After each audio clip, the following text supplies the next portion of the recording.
how long it lasts. Talk amongst yourselves for a moment. That's what I'm doing. Whoa, probably going to need some glasses at some point, so I might as well fish them out now, aren't I? Oh, the joys of being old.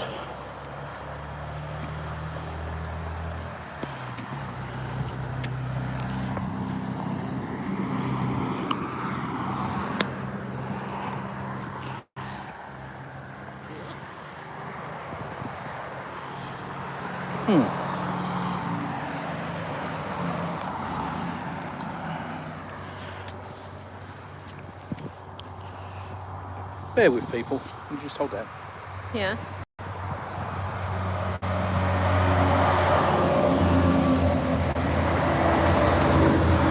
Wow, honey, I'm a blogger. Yeah. Temporarily. You should start a channel, wife. Hey everyone. Look at this, look. Old man glasses so I can fucking see. Oh, sorry, excuse the language. So, what are we doing? We're out for another wander, aren't we? The immortal words were uttered to me this morning by the wife. Walk, bastard. Here we are, walking. I've got to say, beautiful day. Beautiful day here in southern Russia. So let's start with the geography. We're just inland from a seaside resort town called Anapa on the coast of the Black Sea, about 50 miles from Crimea, and probably a name that's big in the Western news at the moment is the port of Novorossiysk, and we're just across the hills from that. It's over that way. Why is it big in the news? Yeah, we have the sinking of a Russian submarine, don't we? Yes. Which, of course, if you've got any ounce of a brain, you would view straight away with some scepticism.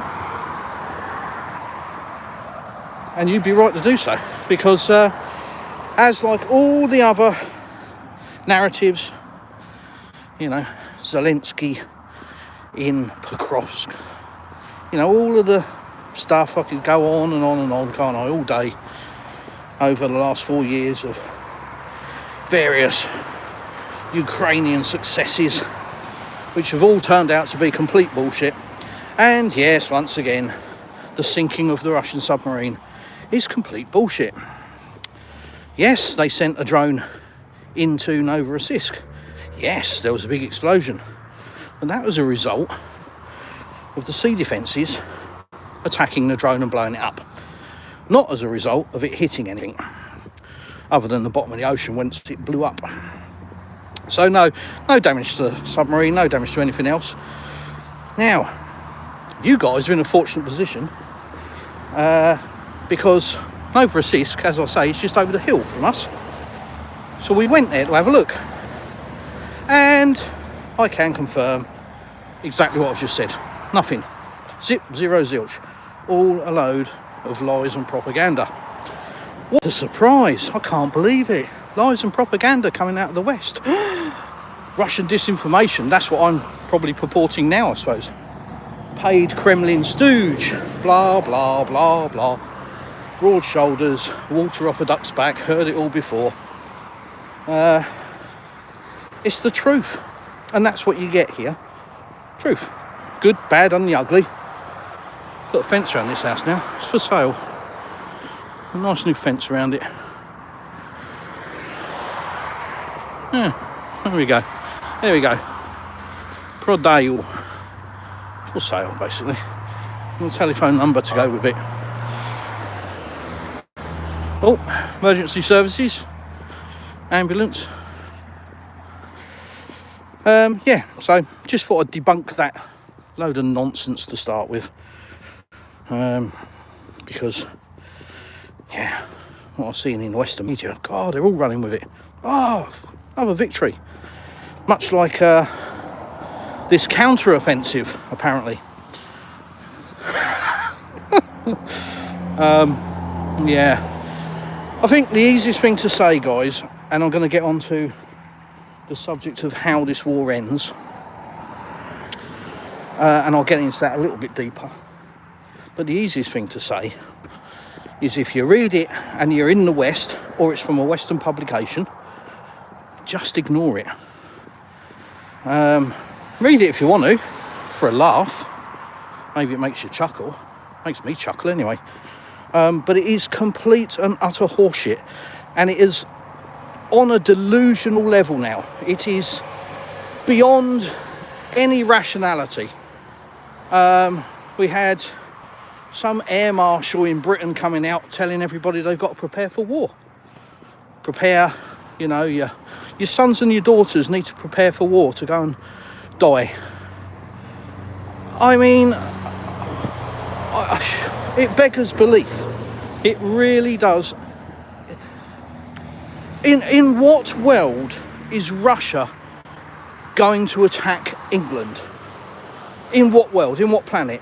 And some people might be going, whoa, whoa, whoa. But just hold on a minute. Have you seen the map? Is geography your strong point? But in what world is Russia going to attack England? It's just nonsense. And moreover, in what world is England going to attack Russia? Because that really would be a dumb thing to do. Given the military might of England being around 70,000 and Russia's currently at over 1 million, it'd be a dumb thing to do. Given the fact that Russia is the largest nuclear arsenal in the world and America and Britain isn't, it'd be a dumb thing to do, wouldn't it? So no, Russia isn't going to attack England. England doesn't need to go to war with Russia, but that's what they're telling you. They're telling you to send your sons and your daughters to Ukraine to protect England. Well, if you don't fight them over there, you'll be fighting them here. In the battle cry. Oh dear, and so it repeats, doesn't it? Same old rhetoric, the same old bullshit. Be scared of the bear. Well, here's the bear. They're just people. Human beings living their lives. They're not the monsters. In fact, they're some of the nicest people I've ever met. But it's all about bullshit, isn't it? And Ursula von der Crazy, well, what can you say about her? These people, and I'm going to say Ursulas and the Merzes and the Macrons and the Stubbs and all of that, are either delusionally insane or completely evil monsters. And there's no in between with that. It's a bit like Marmite, love it or hate it. But there is no in between. It is one or the other. Because nothing they are doing is for the good of me and you. Absolutely nothing.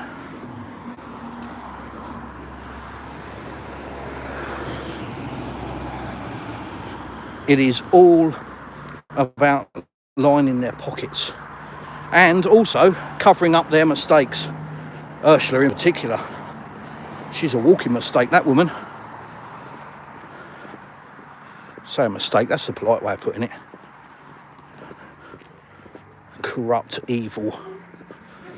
But yes, it's all about covering their tracks and kicking the can down the road and letting somebody else deal with it.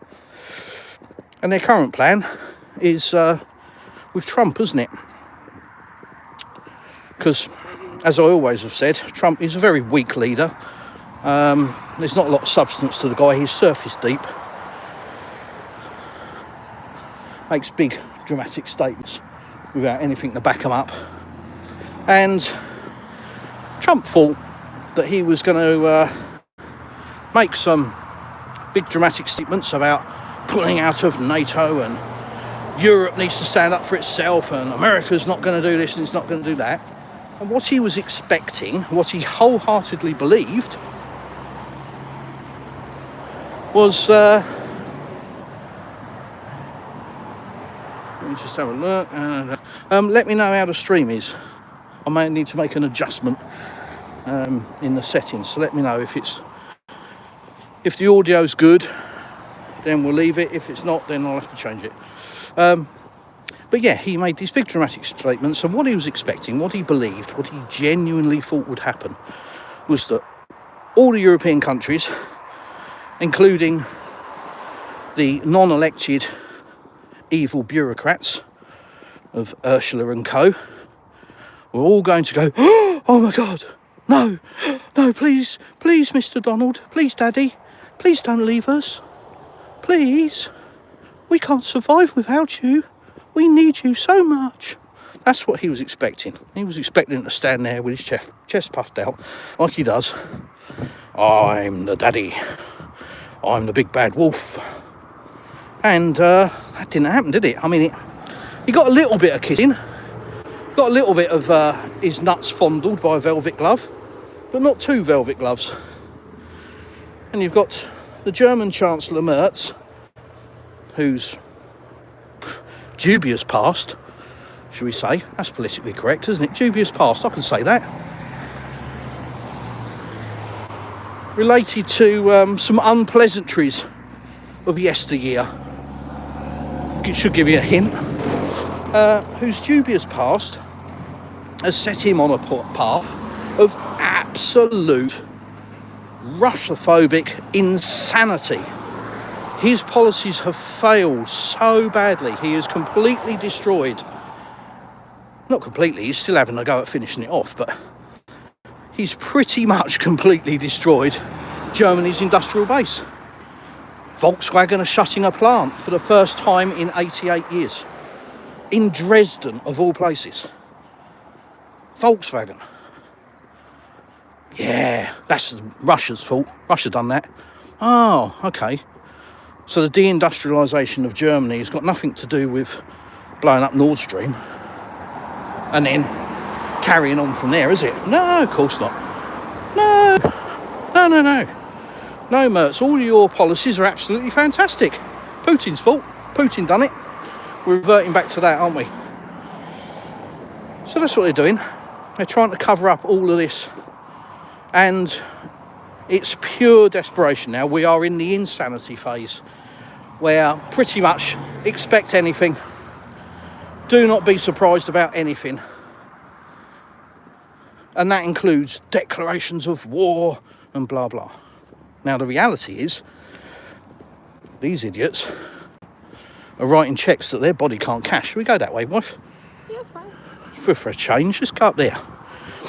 Yeah, these lunatics are writing cheques that their body, their mouth, their bank balance can't cash.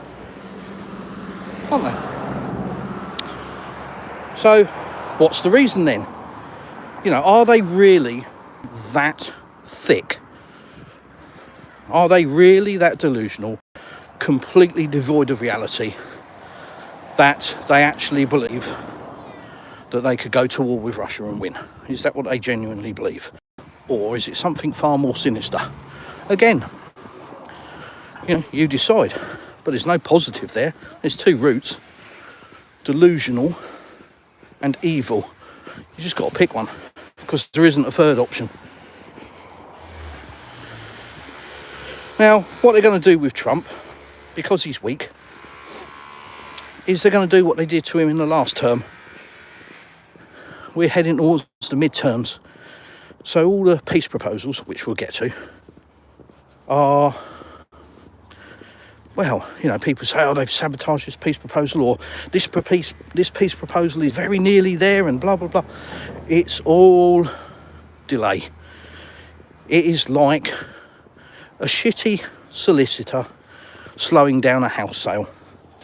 Oh, I think there might be a bat in the rafters that we need to check to make sure it's not a protected species. It's that stage. And that would be credible, to be honest. But no. So what they're doing is taking any peace proposal, which is laughable, as I will demonstrate, and pulling it apart, having a meeting, going to Berlin at the moment. Oh, let's go there. Yes. that great peaceful nation of Germany. Let's go there and let's pull it apart again. Send Witkoff off with his tail between his legs, back to Trump, back to report to Daddy.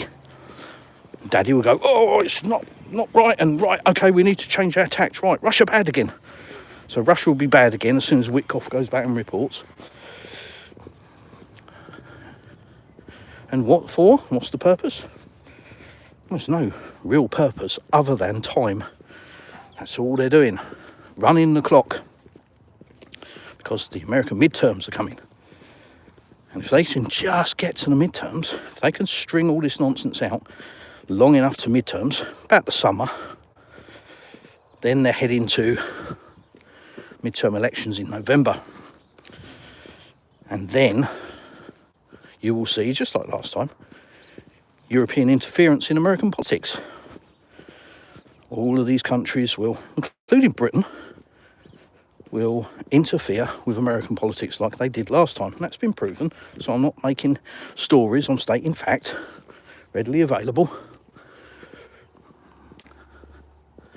And they will drag it out to the midterms in hope that they can overturn, is it the Senate? Congress? Both? I don't know. Either way, what they want to do is overturn whichever one it is. And that'll be the end of Trump. That'll be him just exactly the same as last time, getting impeachments thrown at him left, right and centre. And that'll be his hands tied up completely so that he can't implement the policies that he says he wants to implement. I say that with tongue in cheek, what he says, because, you know, today's Wednesday. Anything can happen tomorrow. So that's their purpose. Now, we get onto the peace plan, and I'll give you a statement of fact. But before I do, let me just say hello. Russia, and a salute. Yash. Thank you. How's life in Russia, man? Sun shining. I came out prepared for Arctic weather because it's about 2 degrees. It feels warmer than that as I'm marching along. Joey, hi. Run faster. Yeah, right. Me no run. Did that when I was younger. This is a fake live. Why? I don't know, mate. Yeah, okay. It's a fake live. It's Wednesday. It's 12:06 here. Bearing in mind, if you're in the UK, we're 3 hours ahead of you. So 9:06 in the UK on Wednesday, the 17th of December. There you go. And we is having a stroll around a Russian rural village. New school up there. Well, new old school. It's been revamped. The doctors is actually quite nice. We should have a look at the doctors at some point. The old doctor's surgery was Soviet era falling apart. And they've, they've gutted it. I think some of the walls are still standing. That's going to be all brand spanking new. And a new, is it a hospital or a clinic or something behind it? It's like a day hospital. Day hospital, yeah, okay. So like a, what do we call them in the UK? Outpatients. So we're getting one of those in the village as well.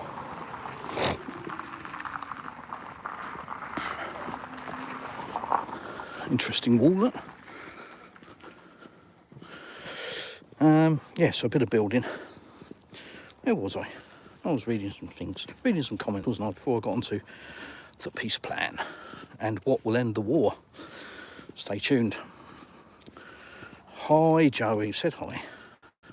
Hi, Mr. Munro, who knows I'm on a fake live stream. Ewan, I know, right? Yes. Oh, here we go. Paul Cordy. Now, before I read your comment, Paul Cordy, you are either switched on or a complete delusional fool. Let's see. I'm going to go...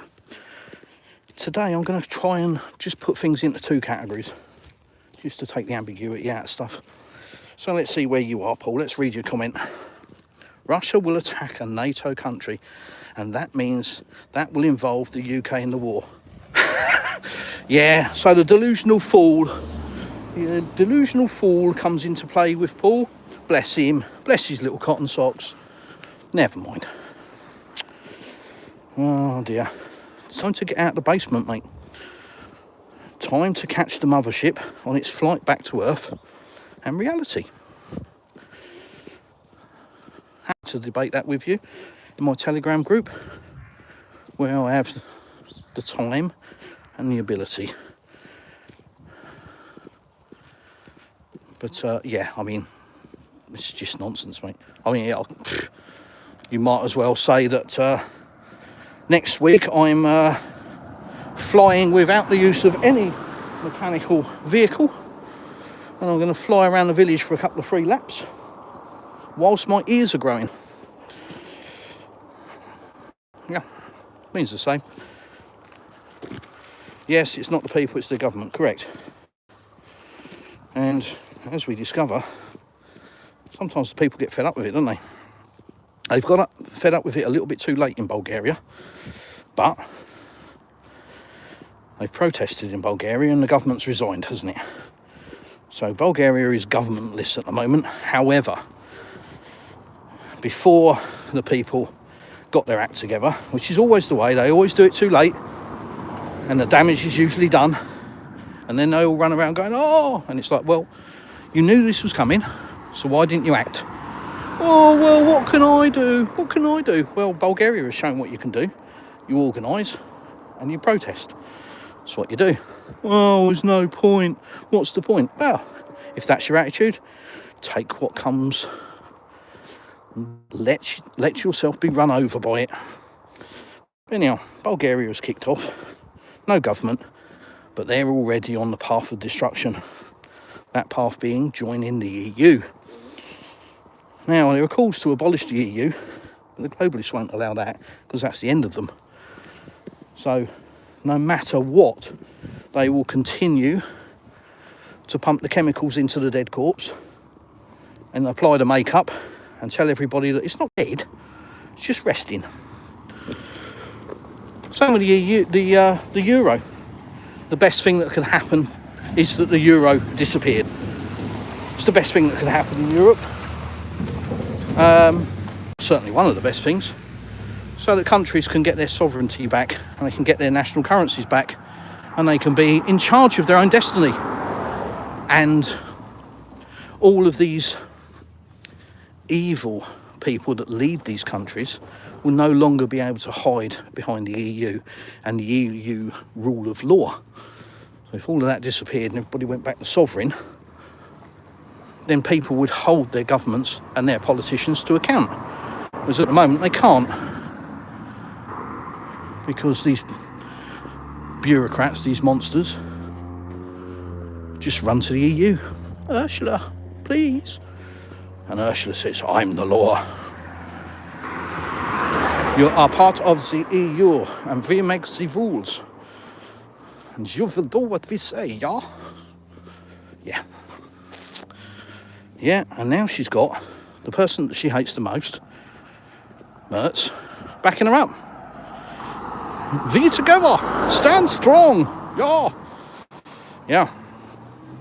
And he hates her as well, so that's quite funny, isn't it? Just shows how desperate they are. Enemies unite to fight the evil bear. Oh, enemies unite to cover up their huge, colossal, massive mistakes, corruption and evil. Because they don't care about their people that they govern. They just care about generating enough money while they're there to disappear into the world somewhere, live out their days. But not all of them, because some of them haven't got wives, some of them haven't got children, so they don't think the same as us. And there we go.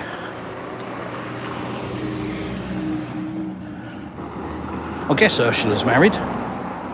Although who'd want to marry that, I don't know. What level of... we must be a deaf, dumb mute. Couldn't put up with that rattling on, could you? Nice boo hanker.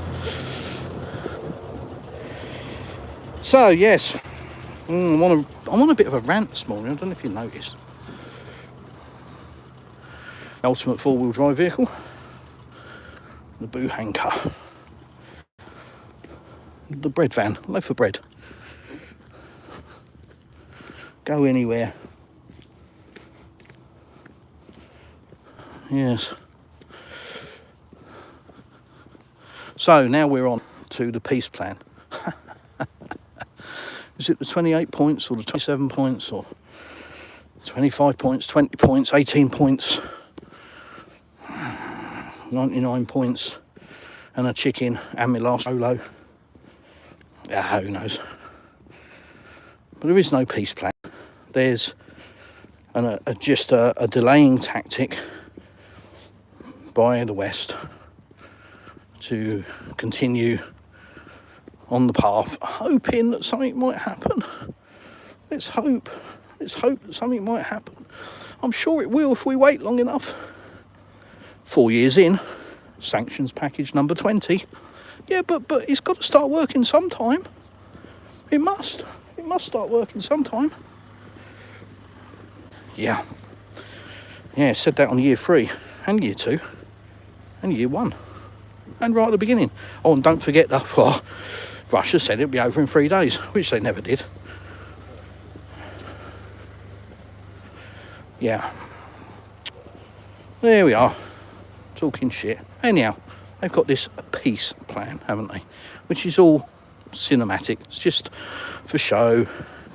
There's no basis in reality. And this brings us back to the 2 points. Are they beyond stupidly insane and delusional, or are they pure evil? Because again, to believe this peace plan, you have to be one or the other. You know, the pure evil category covers the liars, you see, because the lies get people killed, so that's pure evil in my book. So it's one of the two, because the peace plan has no basis in reality at all. Why? Well, because the terms of Russia's, what should we call it so that I don't get struck off of YouTube? Russia's incursion, let's call it that, into Ukraine, and the terms to withdraw from that. What's going in the vets? Got a vet here. A couple of vets in the village.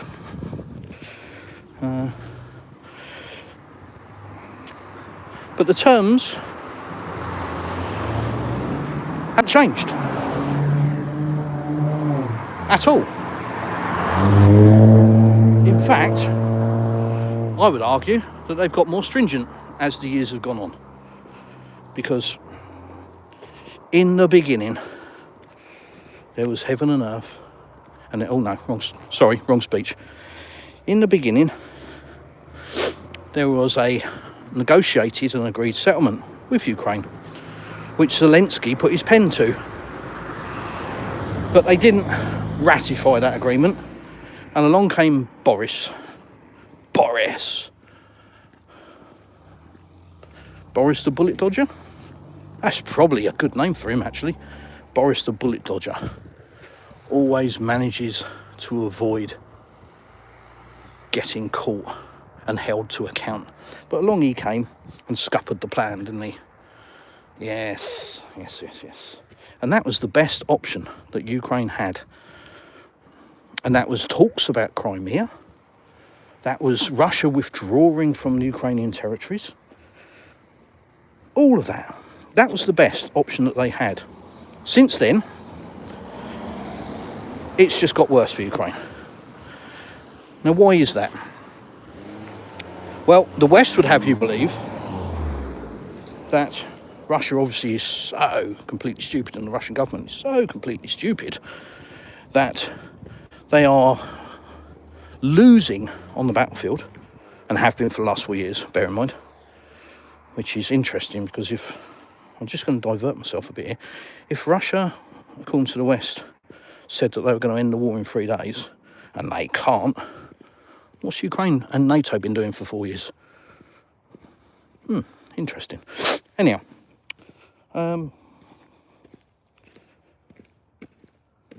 yeah, if Russia can't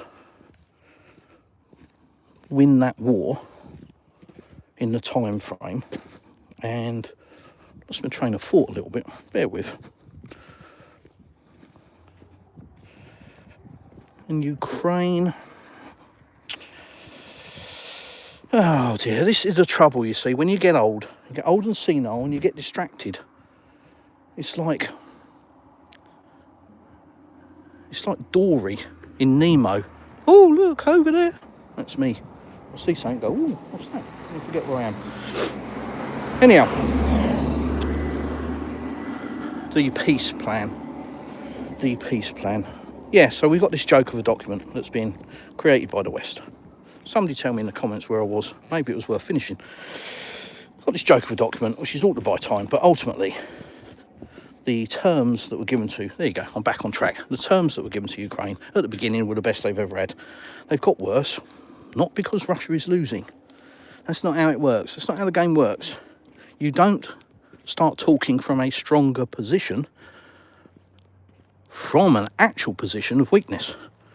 So if Russia was losing, they wouldn't be getting the stuff that they asked for in the beginning, and some would argue they're not getting anything. Yeah, we'll see.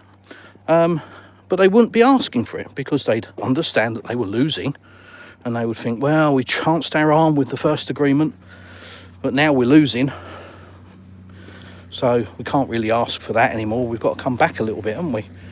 You know, we've probably got to give them Crimea and the Black Sea, and give them some oil and, you know, everything else that they want. That's probably what we've got to do now. Well, that's not happened, has it? So, you know, anybody with a brain will point out that clearly Russia isn't losing, despite all of the nonsense that you hear and read, such as the submarine getting blown up. Horseshit. Delusion, lies, fake news, disinformation. So Russia's demands have increased. Interesting. And now we're at a point where they will increase again. Because as with any advancing military force, you lay out terms, and once you pass those terms,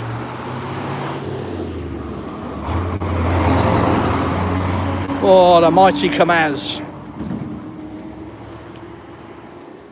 Big engines, plenty of power.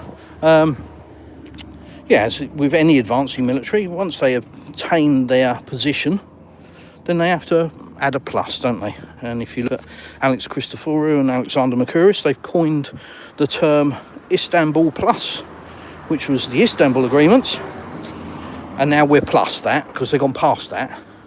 And we're going to do that again. We're going to get Istanbul Plus Plus, because part of the Trump peace plan is that there's a demilitarized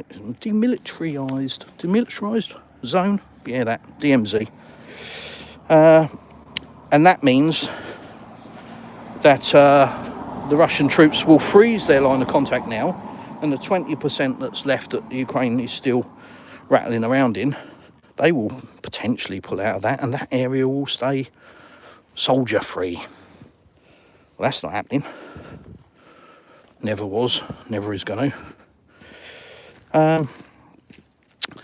And Europeans and Zelensky have taken the peace plan and they've gone, well, no, we are not accepting territorial concessions. Russia needs to withdraw. So the winning side has to withdraw. Is that right? I got that correct here? Okay, it's interesting. It's an interesting concept.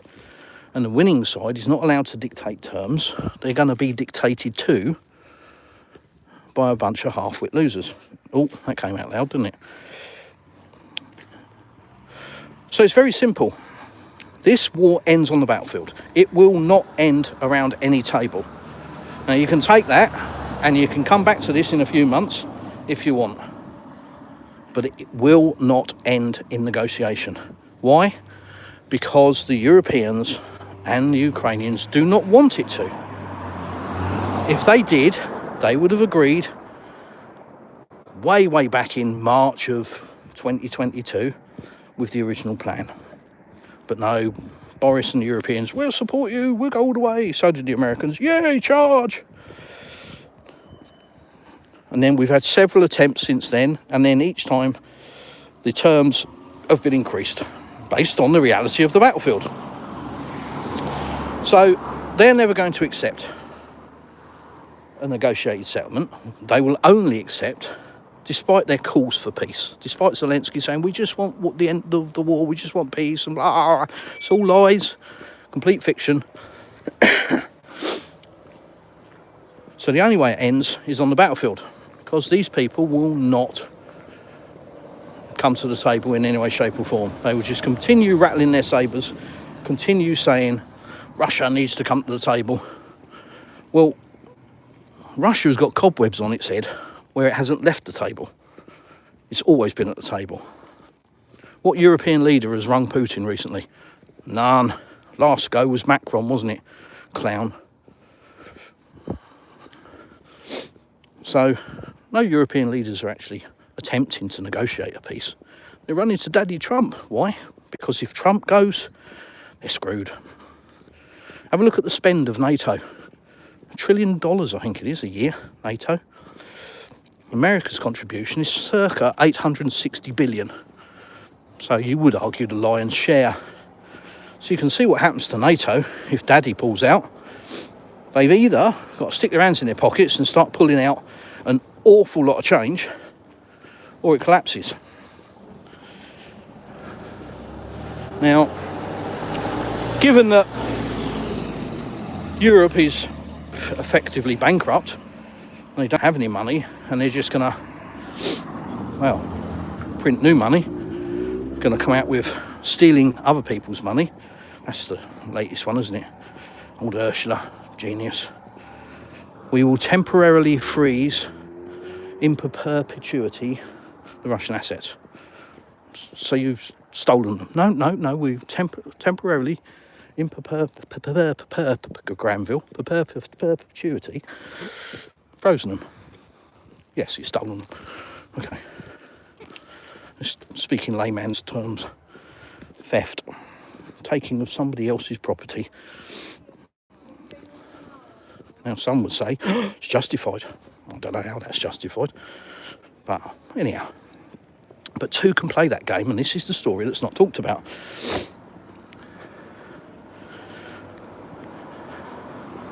And Russia can play that game a lot better, because Russia, as I've learned since I've been here, does like a little bit of legality. They do like the rule of law.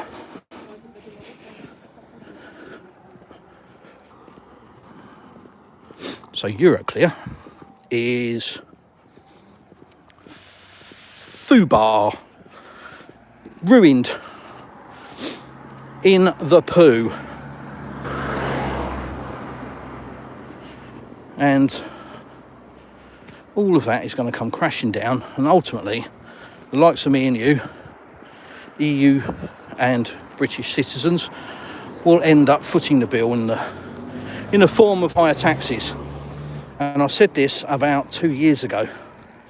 I said to people, it is going to get a lot worse before it gets better. And we are probably somewhere near the bottom of the insanity pit. I'm not going to go out that way. This way? Oh, it's muddy at the end of here, isn't it? Yeah, I don't want to go wading through the mud. Let's go this way. I'll just avert the camera. We're probably near the bottom of the insanity pit, but you've still got another couple of years before you have any semblance of these evil, delusional, stupid monsters. Done a little montage there, merged the two together. Pick your own words. Before there's an opportunity to get them replaced. Unfortunately, it doesn't look like there's a lot behind them that's got any brains either. Now, in the UK, I hear that Reform is now the biggest party in the UK. Who would have funked that, eh? Well, Anybody that's been watching the news over the last 2 years has definitely funked that 100%. But if you go back 5 years, Nigel Farage, Reform Prime Minister, ha ha ha ha, that's hilarious. And here we are, staring down the barrel of that gun. Old Nigel, he did have some good ideas. He's also got a lot of crap ones. But unfortunately, he's just going to be another one that falls into line. He initially said that he didn't support the Ukraine war and that Britain shouldn't have anything to do with it. What's it got to do with Russia? Which is the right attitude. What's it got to do with Britain? It's the right attitude. But, yeah, he sniffed victory. He sniffed that big fat checkbook. He sniffed the glory. But he knows that to get the glory, he has to goose step in line. Beats the drum, yeah? So that's what he's doing, isn't he? So, even if you get a change in Britain to a Farage, it's pretty much going to be more of the same. And until that collapses, which it will, because this economic path that Europe is on is just going down. There is no coming back from this now, I'm afraid. And I'm sorry to bring that to you, but shit gonna get worse. There is no return. There's a glimmer of hope, and that would be that Europe and the EU breaks apart, countries get their sovereignty back, and they go, do you know what? My mission, my job is to look after my people. So I need to start by getting some cheap energy. A bit like BASF, chemical conglomerate in Germany, which is opening plants in China because it can't afford to do it in Russia, in Germany. Sorry, interesting. Wonder how that happened. So, yeah, old Farage, he's going to continue the hardline policy, and he's going to end up the same way. And he's going to go, but my bank balance is swollen. Oh well, and then he's going to disappear out of politics because he's a nobody really. So he'll disappear out of Britain with a massive bank balance, a few mil, slip off into obscurity, popping up to give a little speech every now and again, a bit like Liz Truss, the old 46-dayer, whatever it was. A nobody, a zero. If you walk past her in the street, wouldn't have a clue who she was. But still rattling the can, doing a little speech, getting paid. So that's all they're interested in.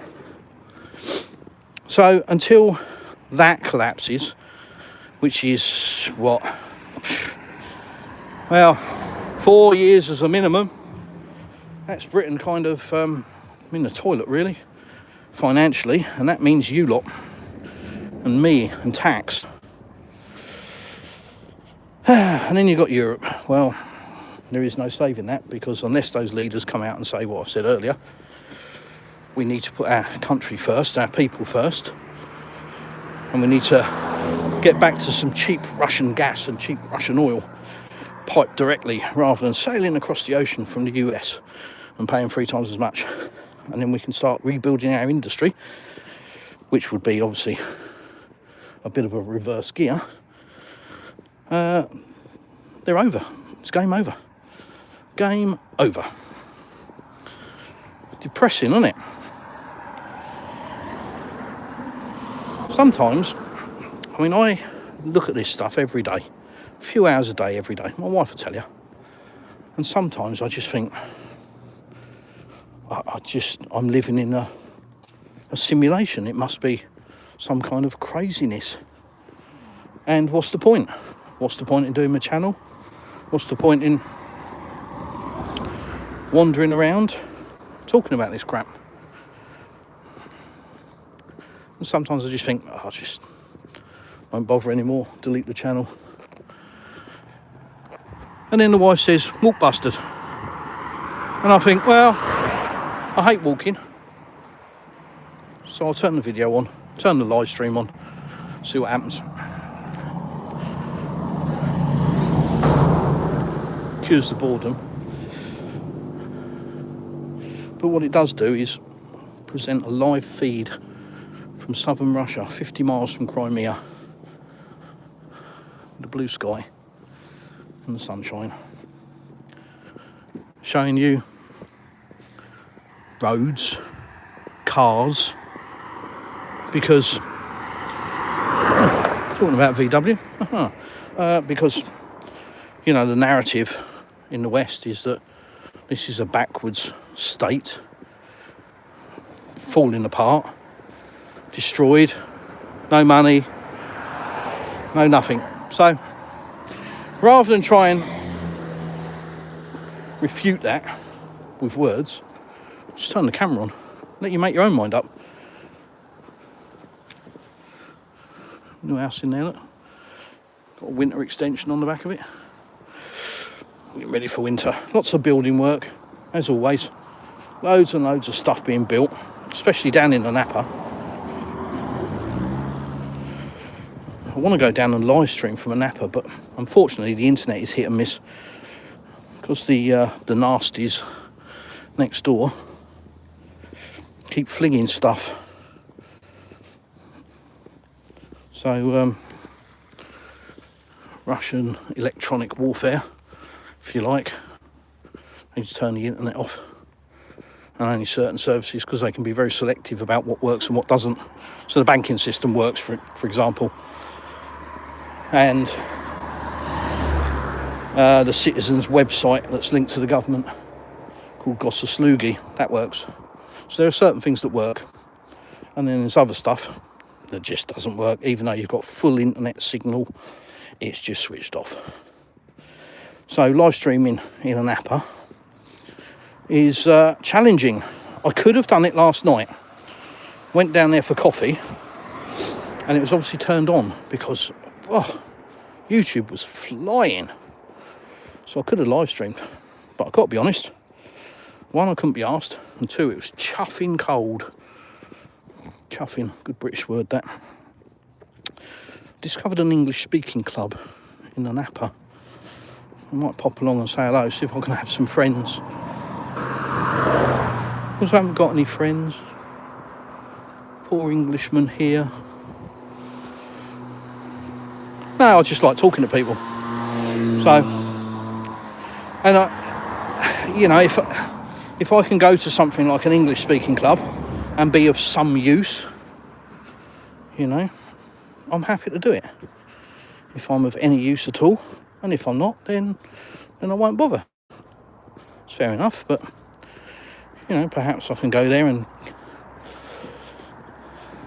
there's quite a few members there. And again, this is something that I want to point out. A lot of Russians hold England in very high regard.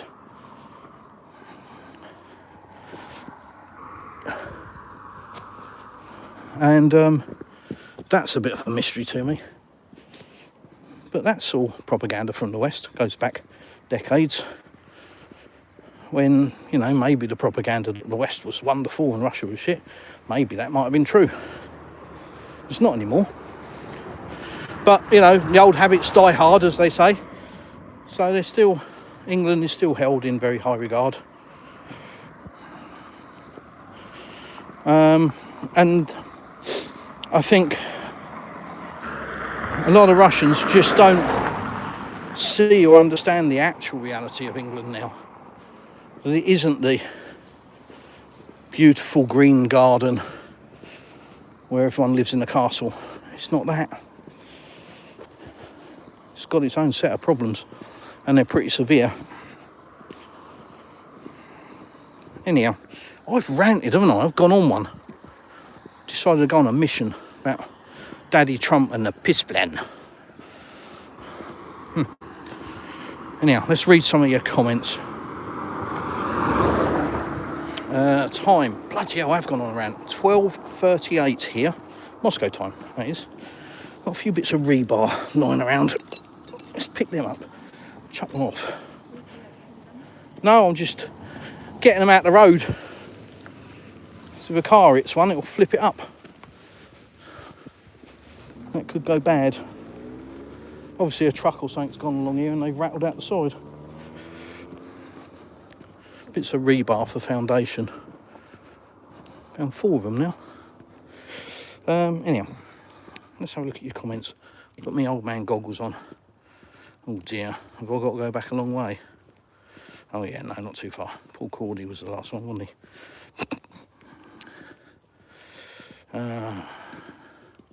Tina Reezy. Oh yeah? So, yeah, it's not the people, it's the government. And that is understood by Russians. Not in Britain, in the West, we're sort of programmed really to hate. Gotta hate, because if you hate, then you're not friendly. And if you're not friendly, you can't all get together.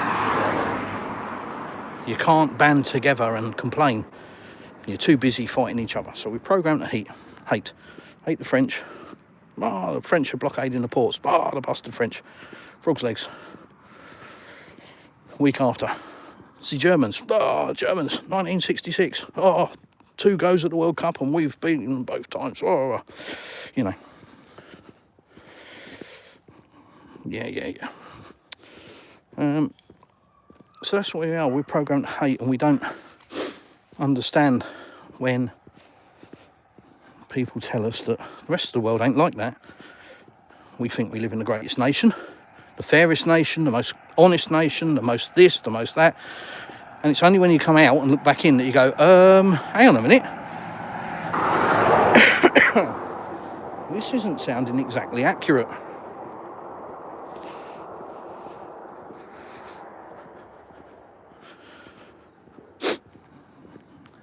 Look at that lovely bench, look. Some interesting colours. Very popular and still carried on now, even with some new builds. They're still putting a bench out the front.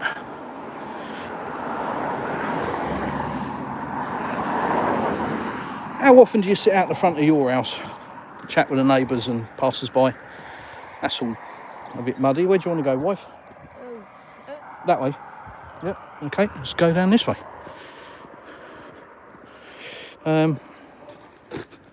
Yeah. Old meets new. Nice bit of air conditioning. Function over form. Does it work? Yes. Good enough. That'll do. Anyhow, where was I? It's not the people, it's the government. Audio's good. It probably was then. I don't know about now. Joey. Paulina said hi. Hi, Paulina. What is the weather like now? Is it cold? It's about, was it 3 degrees, honey? It should be 8 today. Should be 8 today. 8 degrees today. Wow. It was cold yesterday and the day before. Blech. And I stuck my head out this morning first thing and it was, well, the grass was white. Ugh, didn't like that. Well, that's all melted now. Sun's come out. I'm actually getting quite hot wandering about. Probably because I'm full of hot air. Oh, cat one side, dog the other. Yeah, nice weather, Paulina, at the moment. I hope Russian people are treating you good and not as an enemy. You hope correctly. Do you feel safe where you live? Yep. Especially when they hear you speak English language. Paulina, that was exactly my concern when I came here. Not when I first came here, because that was October 2021, and the round of nonsense that we're currently engulfed in, the Russophobia, didn't exist then. Only in the political parties. Russia bad. They got more money than us. We don't like it. We've got to overtake them. But the general population just went, oh, Russia, yeah, I wouldn't go there. And I was of that camp. So when I first came here, didn't really think about it.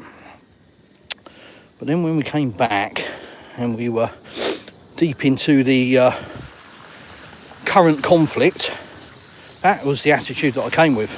Being a Brit. Squeaky Honda. Yeah, I need to watch what I say. I need to watch where I say it. Speaking English. How am I going to be treated? What's going to happen? Is it going to be safe? And I've learnt The Russians aren't wired like that. And I've had it said to me many a time when I've said, oh, you know, I'm English, I'm ever so sorry. And they're like, why? I'm like, well, you know, sorry about what's happening. And they went, well, you ain't doing it. It's your government. What's it got to do with you? That's the attitude. Russians are able to do that. They're able to disseminate, they're able to separate the BS. They have the ability to understand that just because a country's government is evil, delusional, insane, they understand that the majority of the people of that country are just victims. But equally, the governments of those countries understand that too, which is why the propaganda war is in full swing. Case in point, the old air marshal coming out and saying, prepare for war. It's all to sell the narrative. You must hate Russia. That's the plan. But yeah, sorry, I'm going off on a rant again. But in answer to your question, Paulina, yeah, safest country I've ever been in. Travelled extensively throughout Europe. I've never felt so safe. I've never felt so free. Never felt so unrestricted as I do here in Russia. I know that is a very bitter pill for some people in the West to swallow, but it's a simple fact. Because I don't speak Russian, and I wander around a Russian village speaking English. And occasionally I'll get somebody looking at me going, what on earth? But do you know what they're thinking? What on earth language is that he's speaking? Because I get, not accused, that's a strong word, but people mistake me for being German, Canadian, American. Yeah. But never really English, which is weird. I guess they just think, again, going back to what I said earlier, that England is such a wonderful, magnificent place. Nobody from England would come to Russia. Well, newsflash, Russians. Yeah, they will. Just needs to be made a bit easier. Unfortunately, at the moment, it's getting a bit harder. That's a story for another day. You want to go this way, or are you dead, wife? Not yet. Not, I haven't killed you yet. No. I just think to go back. What for? Huh? Why? Oh, one moment. We will need to go back home. When? Why? We're not expected to go home at all. Well, some point, maybe. Tomorrow. Look, this is all self-inflicted. I don't have any sympathy for you, wife. You were the one that said, walk, bastard. Well, I'm walking. You can't have it both ways. So this is my part of my cunning plan, people. It doesn't mean that you should walk while you die. Well, you didn't stipulate that. You just said, walk, bastard. So I'm walking. Yeah. And So then once you will tell, oh, I do not walk more. maybe.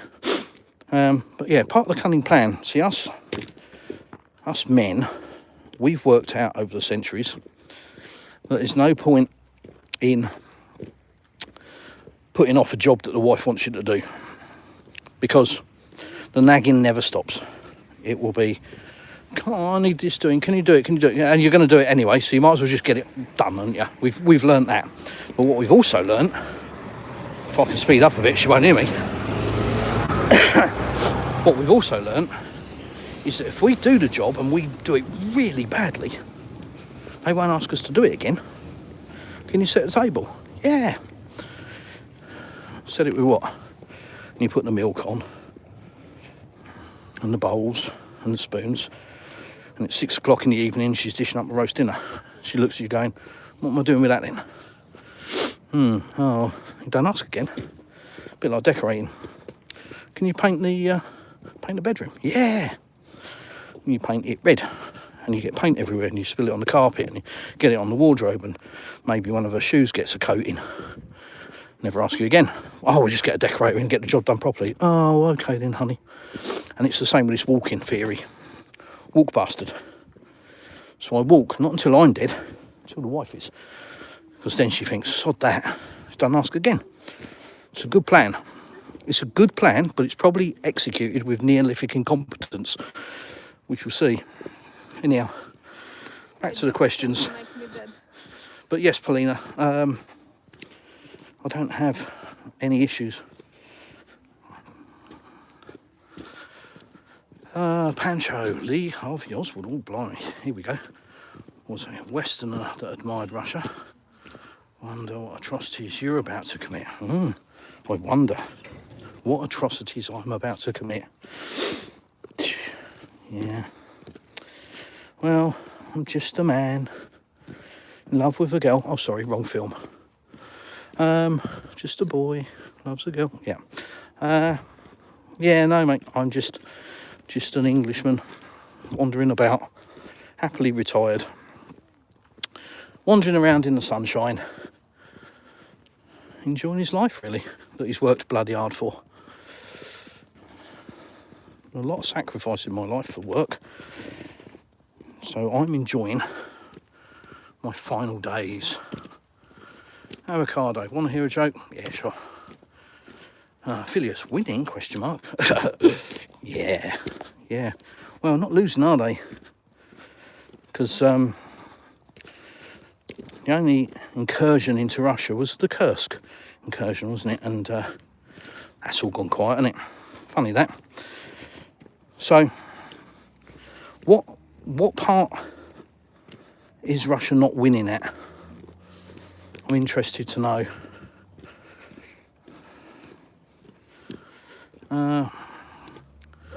What makes you believe Russia's winning? Well, living here, having the opportunity to see both sides of the story, unfortunately, or fortunately, not like you guys in the West that only get one side. When you're force-fed it. Prepare for war.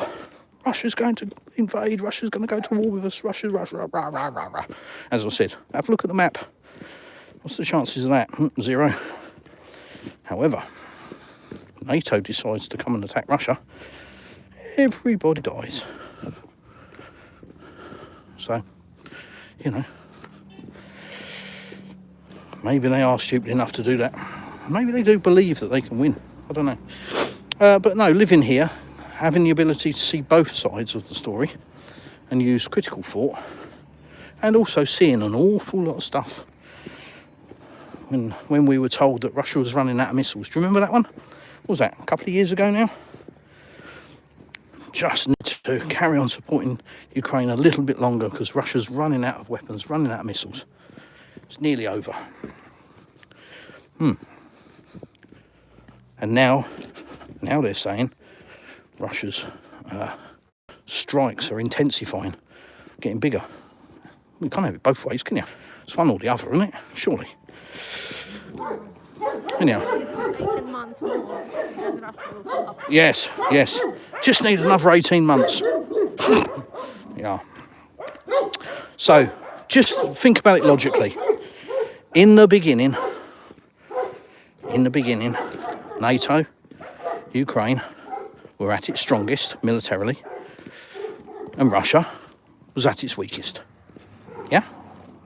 I don't think that's a statement that's not based in fact. They're very quick to point out that Russia was a tin pot country that only had a couple 100,000 and blah blah blah, and NATO was the strongest. And here we are 4 years later. Russia is now the strongest it's ever been, and Ukraine and the support for Ukraine is now at its weakest. Run out of money, run out of weapons to send them. So, if Russia wasn't losing in the beginning, and they've just got stronger, and Ukraine wasn't winning in the beginning, and they've just got weaker, you can fill in the blanks, can't you? So, yes, Pancho, that's what makes me believe, because it's just simple fact. I don't listen to bullshit. I just sort of listen to what somebody says and then go and do some research and see what's based in reality. And I've come to the conclusion that if it comes out of Western media, it's really for wiping your ass on, because there ain't a lot of use for anything else. What's greenhouse? It's a greenhouse. Yeah. 2022 Ha ha ha, 2025, and still we wait for mighty Russia to do what? Well, unfortunately for you, old kiddie, you believe the narrative, which is that Russia should conduct war the way the West does. Bomb the hell out of everything from the air, wipe civilians out, kill everybody, and then go in with ground forces and mop up. That's the playbook. You know, think Afghanistan, think Iraq. 1 million civilians killed in Iraq. Look at Gaza. Western narrative. Bomb the hell out of everything. Doesn't matter if you kill civilians. Well, collateral damage is what it is. Russia doesn't have that. And this is the bit that the West can't grasp, because Ukrainians are brothers. They're brother Slavs. So, from the beginning, and this is why it's called an S, and then the other letter that's an M, and then another letter that would be an O, because it isn't a declaration of war. That's why it's called that, because that's based in legal jargon, etc., etc. Three steps on the ladder: S, and then the M, and then the O being the first step, then an anti-terrorist operation, and then finally war. Hasn't been escalated. Why? Because Putin's directive was civilian casualties must be kept to a minimum. So that means you can't just go and bomb everything and destroy everything and kill a load of civilians. So it's a war of attrition. Russia's winning, has been winning, always was going to win, always will win. It's not propaganda. I'm not pro-Russian, I'm just pro-truth. And I'm giving you the cold, hard reality. Because there's some people, probably like you, mate, that don't believe that, which is quite mind-blowing for me, 4 years in. But I guess you're probably one of the guys that thinks Russia has been fought to a standstill. How's Kupiansk, by the way? Or Pokrovsk? What about Bakhmut? Oh, and Avdiivka. I guess that's still all under Ukrainian control, is it? Because Russia was fought to a standstill. Okay. And Zaporozhye. What about the nuclear power plant? Who's controlling that? Who will continue to move forward in Zaporozhye and take that region? Russia. And going back to what I said earlier about the best deal that Ukraine had was back in 2022, and it's only getting worse for them each year. That kind of proves the point. And if they continue, it's going to get worse again, because it will then include Odessa. And Russia hasn't said it includes Odessa yet, but it will if it continues. That will be another outcome. It will be, right, we've achieved our military goals that we set out to do. So now you still aren't listening.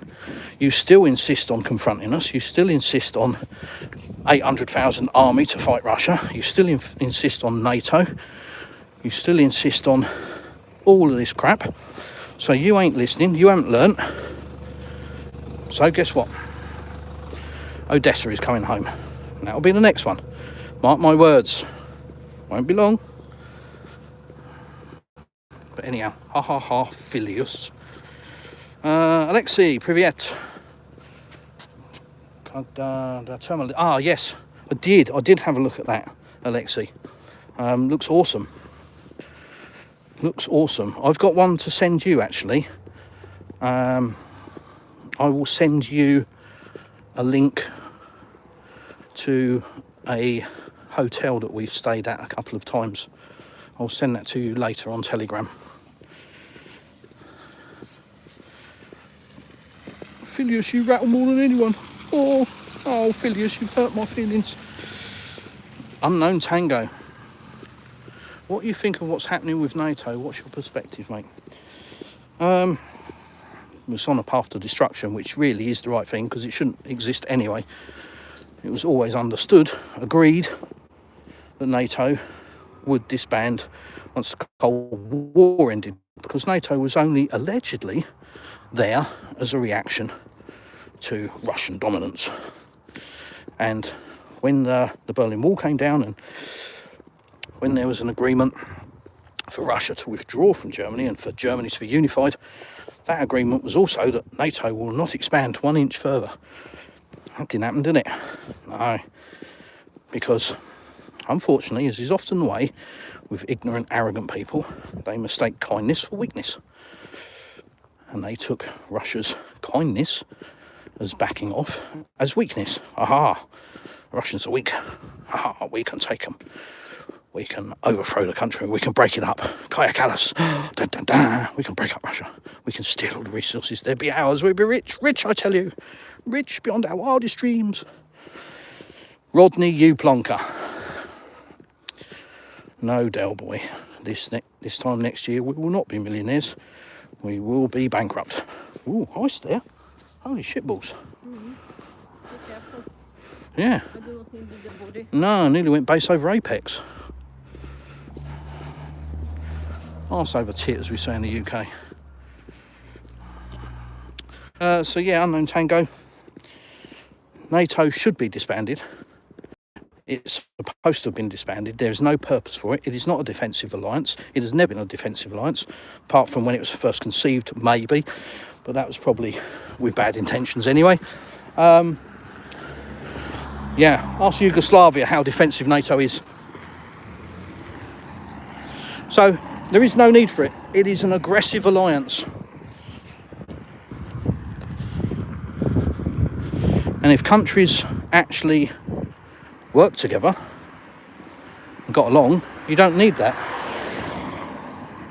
But, you know, that doesn't suit the military-industrial complex. And they're the ones with the money. They're the ones that pay the politicians. They're the ones that affect policy change. And no war puts them out of business. Just think logically. If a TV manufacturer was told that a law was going to pass in 6 months' time that made all TVs illegal and not needed, Rios, what the hell are you doing up here? Get home. What would happen? Well, if it's just a TV manufacturer, they diversify into something else or go out of business. But what if that TV manufacturer had all the politicians in their pocket and they paid millions and billions every year to the politicians who make the laws? Do you think TVs would be banned? Nah, of course they wouldn't. They'd call them something else, they'd just change the name.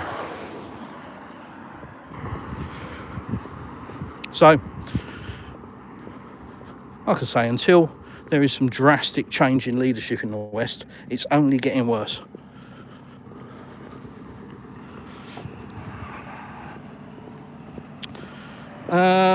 Leather belt.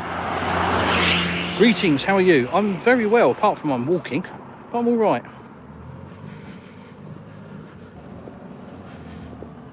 Okay, yeah. You're a scumbag, so you can go.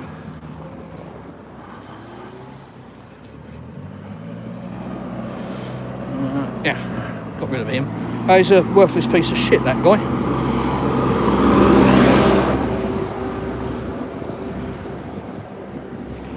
Just because he adjusts his name, thinks that's going to save him from the chopping board, and it doesn't.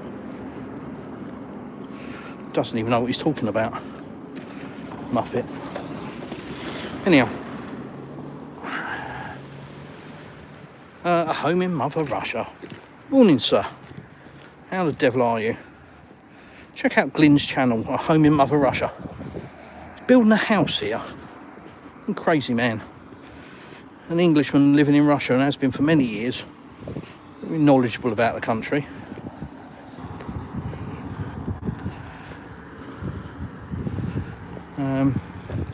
And some of the LGBTQ RST people will like him because he's gay. And, you know, he often dresses up as a unicorn, prances around the field while he's building his house. I can't wait to see the private message you now sent me. Oh dear. Too far? No, Glyn's a lovely guy, all jokes aside. Very nice guy. live streams quite a lot, and shows you how to build a house properly. And he's not gay, by the way. He's got a lovely wife. British humour. He'll understand it, hopefully. Either that or I'll wake up next to a horse's head. But yeah, check out his channel, A Home in Mother Russia. It's growing rapidly. Mainly because he uploads content, unlike me. Resos. Morning, Gaffer. Honey, a quick look in the Pobeda. Yep, you're going in Pobeda. Fine. Pobeda, that's where we're heading. Nice weather. Yeah, it's not so bad. It's getting a bit cloudy now, as you can see. Look. But it's all right. Your thoughts on Macedonia? Should it be part of Greece? I've been asked that question before, mate, and I have no thoughts on that. Mainly because I don't understand the situation. I haven't looked into it, so literally have no thoughts on it. No comment to pass. I only talk about stuff that I actually have an understanding of or have researched. So sorry. No, nowhere near Estonia border. Nowhere near the Estonia border. We're in southern Russia. Think Caucasus Mountains. We're in the foothills of the Caucasus Mountains, which start just sort of over there.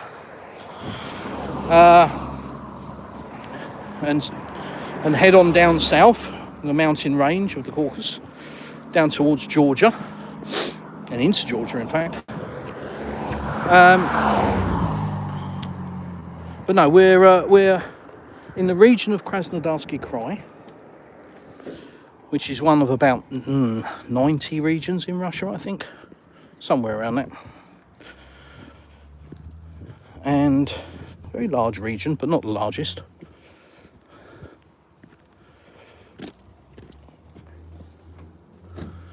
Oh yeah, oh, it's a supermarket. I can't show you that because that destroys the narrative that there's no food in Russia and all the shelves are empty. Yeah, no they're not. There's a big old lorry with a delivery as usual and a forklift unloading it as usual.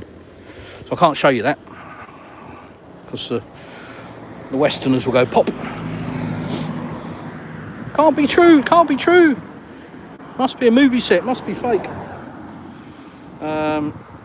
But yeah, no, nowhere near the Estonian border. Like I say, down in the south, on the coast of the Black Sea. We look across the water to Turkey. To our right is Crimea, about 50 miles. To our left, we have Novorossiysk, and then further down, heading towards Sochi. So that's where we are.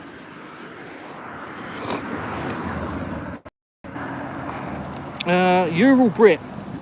Hi Chris, it looks lovely. It's minus 20 and snowing in my bit of Russia today. Oh mate. Yeah, me and the wife were talking about this yesterday. Yeah, this minus figure stuff, I don't think we could hack it.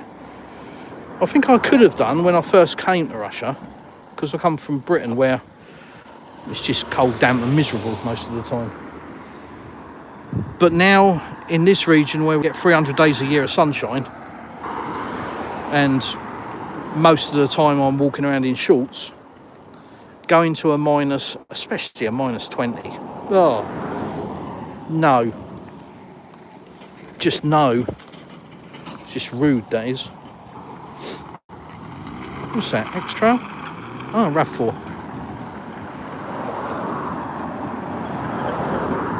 See a few of them RAV4s. Oh, Pathfinder. Quite like them. Not that one, I like the new version. That's still got the CVT gearbox and I don't like that. Stupid idea. I like the new Pathfinder though. It's got a ZF gearbox. Same as my Chinese car, funnily enough. That's got a ZF gearbox. Best gearboxes in the world, I'd argue. If you're buying a car, see if it's got a ZF gearbox. You know you ain't going to have any gearbox issues. In theory. Don't sue me.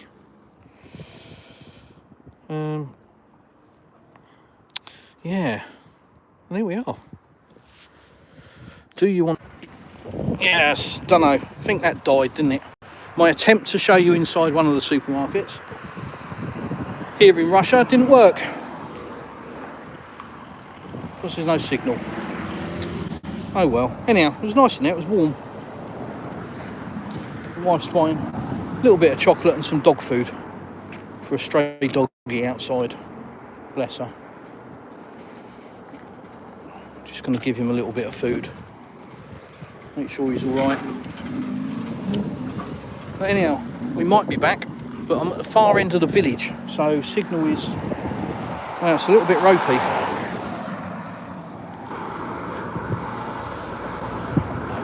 Sit track.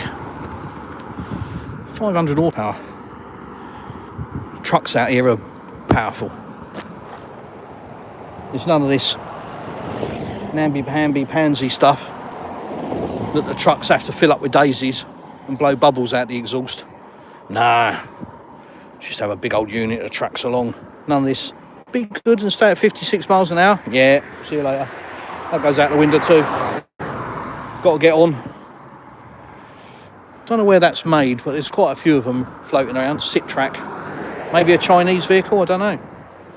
Maybe a Russian. Let me know in the comments who Sit track is.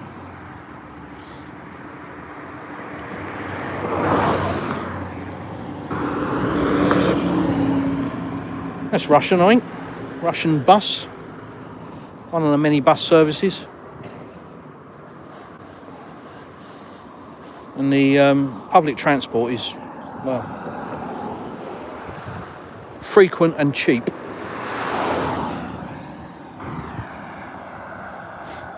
But we're back anyway, I think. We're back. But we're going to head from this far side of the village up towards the centre of the village. Now my wife is coming back.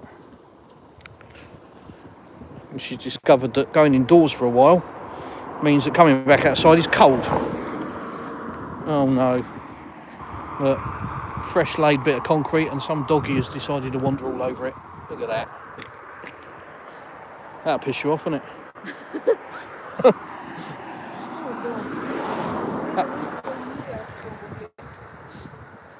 That tractor has got his work cut out, hasn't he? Sort that lot out. Just ate both packs with packs nearly. Yeah. Poor old mutt. Thinks Christmas has come early. Hold that, I want to put my hat on. Da da da. He is getting cold. Right. Walk with me.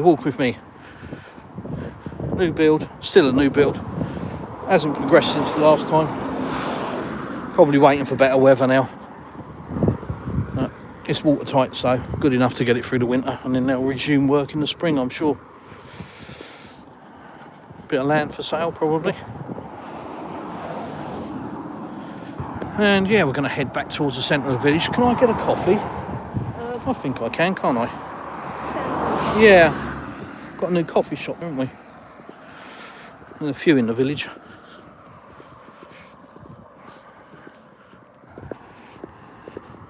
Been very good. I haven't eaten anything today, have I? Nothing. You had a cake. Oh, I had cake. Peace. Yeah, went out last night and yeah, spent a bit of money on cakes. But if you saw them, I should have took a picture of them. If you saw them, you'd understand why.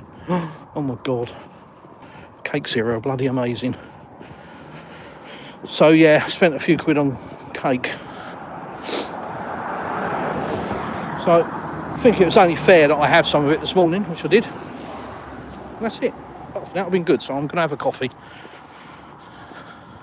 Was a good boy. I'm going to be a good boy.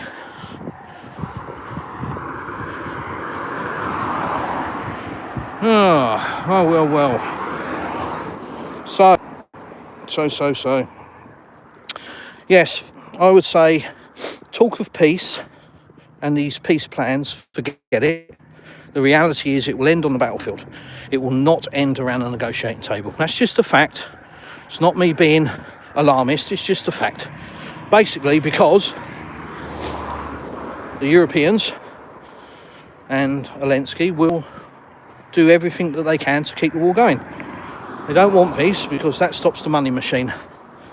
And it means that they then become exposed, their failings, the fact that they got it completely wrong. And rather than admit that they got it wrong and make peace, they continue with the globalist agenda. So it's no peace, I'm afraid. It will end on the battlefield. It will end in a Russian victory. That, again, is not alarmist. It's not propagandist. It's just fact. It's just fact. I know you guys are all told different. I understand that. And I know a lot of people believe that because, unfortunately, it's difficult to accept a reality that's opposite to that. You know, especially when you're beaten over the head daily by the media and the extremist nonsense and lies. But that's the reality. That's the truth.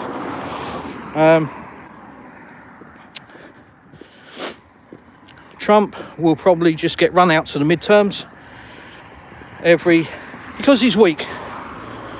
He's a weak leader. He is incapable of making tough decisions and sticking by them. He's very good at talking tough. He's not very good at being tough. Only with, people that can't defend. This is a typical bully, which is what Trump is. Weak when faced with an equal adversary, but can bully a few men in some fishing boats 1,000 miles away with his big hammer.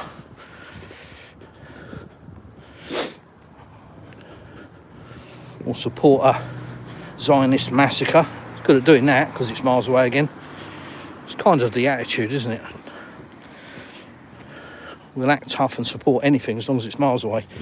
Won't deal with our own problems inside because that needs action that is meaningful. Not capable of doing that. Not capable of making tough decisions. So he's a weak leader. Consequently, he will get run to midterms where he will lose the House and then have his hands tied behind his back in impeachment processes and lawsuits, and will then see out his term to the end of his presidency without a Nobel Peace Prize. And that'll be that. And the MIC wins again. The military industrial complex wins again. Wins through.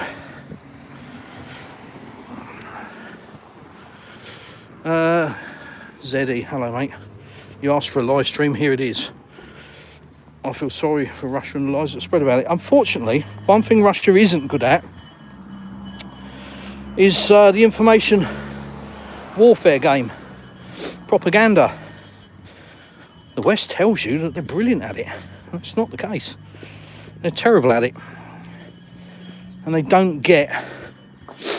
They're very diplomatic, the Russians, when they make a statement. Even when it's a rebuttal, they still do it in a very diplomatic and precise way.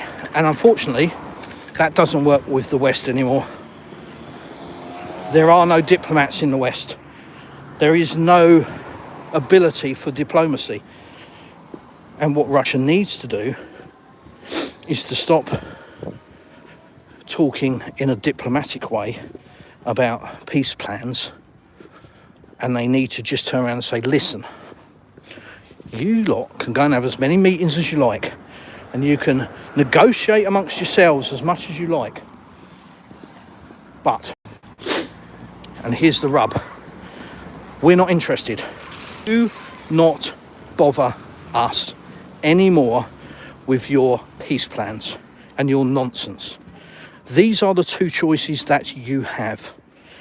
The war ends on these terms, X, Y, Z, blah, blah, blah, neutrality, denazification, demilitarisation, no NATO, no nukes, blah, blah, blah. Those are our terms. They've always been our terms. They've not changed. They will get more stringent the further forward we go. Recognising the 5 regions, including Crimea, soon to be 6, which will be Odessa, if you keep going. That's how the war ends. Or the other way the war ends is complete and total victory on the battlefield and complete capitulation. by you and Ukraine. That's how the war ends. Don't bother us with any more. Anything else, any other ideas you've got, don't bother. You've tried that. We've put up with it. We've humoured you. We've listened to what you've said. And we've gone along with it even. We've even said Trump's great. And you aren't getting it. So now we're telling you directly. Don't bother us. Don't waste our time with your nonsense. What you do amongst yourselves, couldn't care less. Doesn't matter. But do not involve us in it. Do not talk about plans being put forward to our president, VVP. Do not talk about summits. Do not talk about phone calls. Do not waste our time. If you want to carry on lying to your citizens, that's fine. That's up to you. But don't involve us in your charade. We're not interested. You come here when you agree to our terms, or you come here to sign surrender. That's it. There is no other choice. And that's the only language that the European leaders will understand. They will not understand it until it is put like that. Direct, blunt and to the point. Until then, they're going to keep coming up with schemes, and the rhetoric is going to get worse. And the Kaja Kallases and the Ursula von der Leyens. And now, well, yeah, even the Brits are now coming out and saying, war, you've got to prepare for war. That's only going to escalate. It's only going to get more and more and more. And the purpose is to convince everybody in the West that that's a reality. Because they need the support of the people. Won't change anything though, guys. Just to let you know. Because having the vote doesn't magic money out of thin air. And it doesn't magically rebuild a military complex. Because the Western one is destroyed. And it's only getting worse. So, even if they convince all of the population that they're right and that Russia's going to attack, what are you going to do about it? Let's be honest. You know, you spilt Russia's pint in the pub. Now what are you going to do? You're going to say sorry and buy a new pint? Or you're going to try and tough it out and get sat on your ass? There's the choices, that's it. So, distressing though that might be for some. Cold pill to swallow. Sorry, I'm getting my goggles on. Or off. Dear oh dear. And they're all foggy as well. That's the cold hard truth. It's as simple as that. And it just needs... Russia needs to stop being diplomatic with these idiots because they are not capable of diplomacy. Who in the West, tell me, somebody in the West, in Western government, is a diplomat on the level of, say, Sergei Lavrov? Who? Kaja Kallas? Warmongering? Well, have a look at her background. See where her family came from. You haven't got to go back far. Grandfather will do.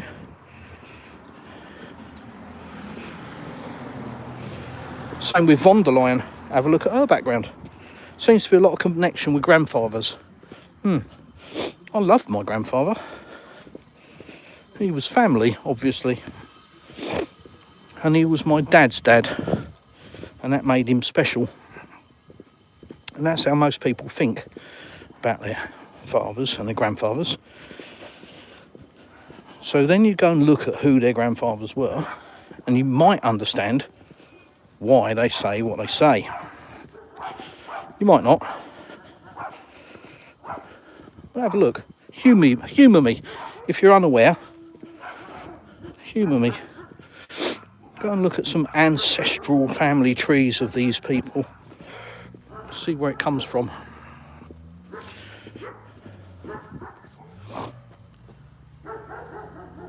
Hey wife, come on balloon. I call her my balloon because she's usually dangling on a bit of string behind me, wandering along, bumbling along. It's her own fault, she wanted to walk. No sympathy, self-inflicted. Anyhow, unfortunately when I do a live stream that's political, it pretty much just gets shut down and shadow banned. and gets next to no views, because obviously I'm saying stuff that the algorithm doesn't like, so it won't show to you or to other people. It shows to you because you're here, but it won't show to other people that I'm live from Russia. And the channel, yeah, just takes a bit of a beating. But here we are, looking at the sunshine, turning up for work again. As some would have you believe, this is my job, and I'm paid by Putin. I'm paid by Putin to do this, to walk the streets in the cold and show you Russia in the sunshine. I'm paid by Putin to do that, apparently.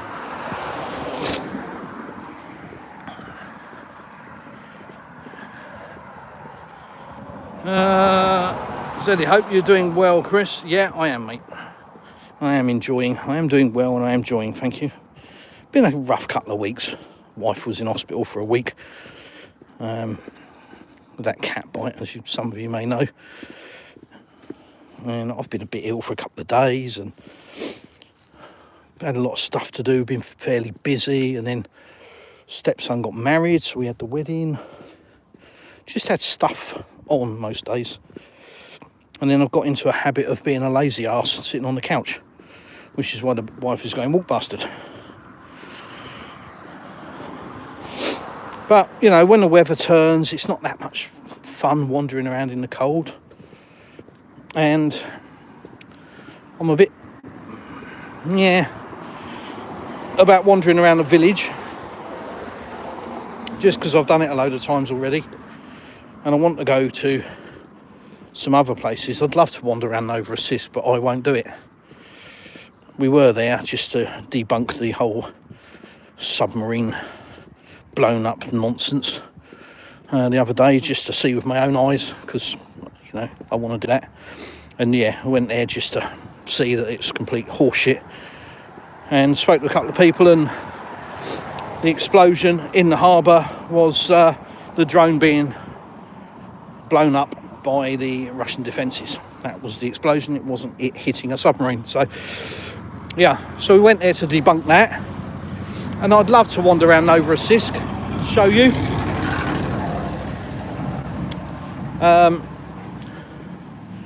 I did have a few videos on my channel from Novorossiysk, the port of Novorossiysk, but I made them private because I don't want anything that I filmed to be helpful to the wrong people. So, but like I say, I'd like to wander around Novorossiysk and show you the harbour and the nightlife, the town, the restaurants there, the pubs, lovely Irish pub there, by the way. But I have a conscience and I won't do it. Some people would. I'm just not one of them. So, unfortunately, I'm sort of stuck wandering around the village a little bit. But I'm going to travel to Mycop sometime. I've just got this urge to go there. It's about 3 hours away, 3.5 hours away. My wife's not that keen. She doesn't like being in the car that long. But that's down in the Caucasus Mountains, and the scenery is beautiful. And it's a beautiful town as well. So maybe we'll bring you that. Maybe we'll live stream from there when we do that.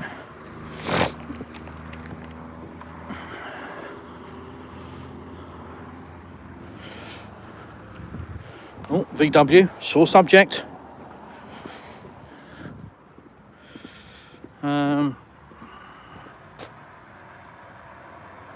When will the weather start to turn back? What do you mean, mate? What, from cold to warm, or? I mean, we're just sort of entering winter now. I was in shorts and a t-shirt about a week ago. Now I'm not. Maybe a bit more than a week, couple of weeks maybe. Now I'm not. But it's about, well, wife says it's 8 degrees today.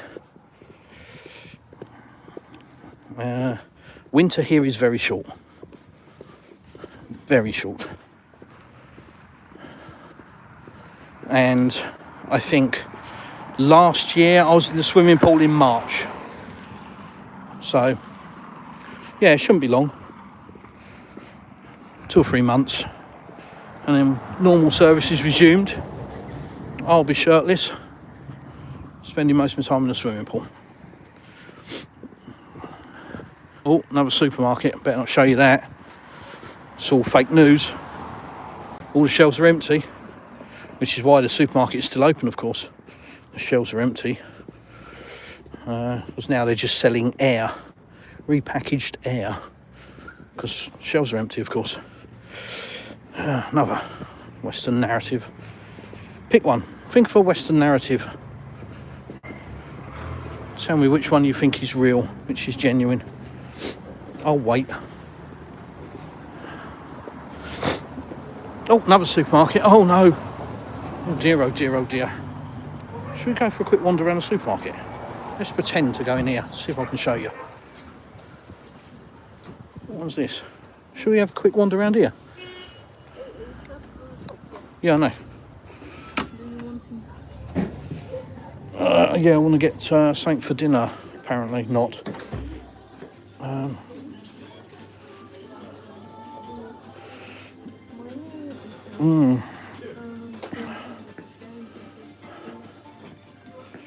Chocolates, sweeties. Sweeties. Oh, tea.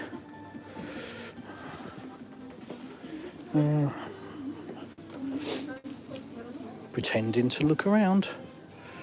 Sunflower oil, rice, pasta, fresh fruit and veg, look. Oh, crisps, fishy. Oh, let's turn you around. There you go. And then you can see stuff in the background, can't you? Lots of crisps. Pringles. Do you like Pringles? Bit of sushi. That looks good. Sushi looks good, honey. Mm-hmm. Oh, and beer. I'm not allowed beer. No. Lots of meat. Lots of meat.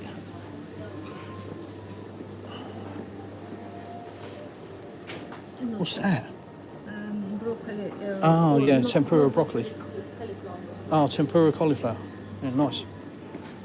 Oh, fresh bread. Apparently we haven't got that either.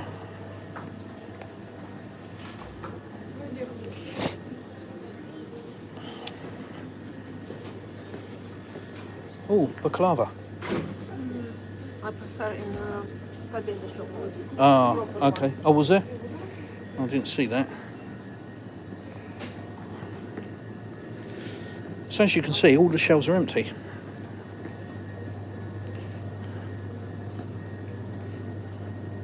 Oh, there's an empty space there, look.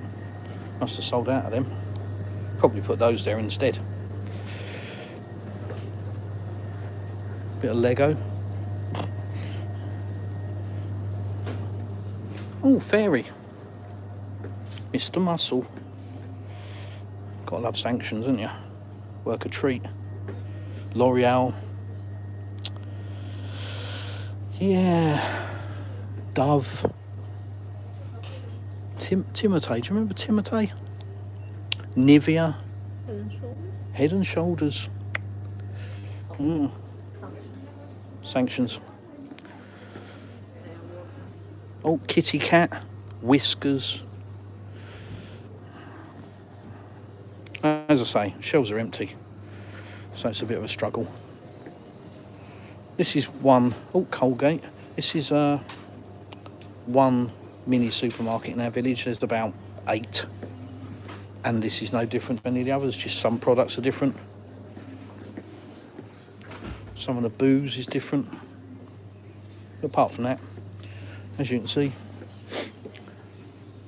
fully stocked. Do like a bit of champagne here. Bottle of champagne, 235 rubles. Bottle of honey. This is quite nice, this stuff. This honey, 159 rubles. If you want to celebrate, 295 rubles. Oh, Bell's whiskey. Ooh. Yeah. So you're looking at a couple of quid for a bottle of champagne. Or fizzy, whatever you want to call it. Jack Daniels, Jim Beam, Monkey Shoulder, Red Label.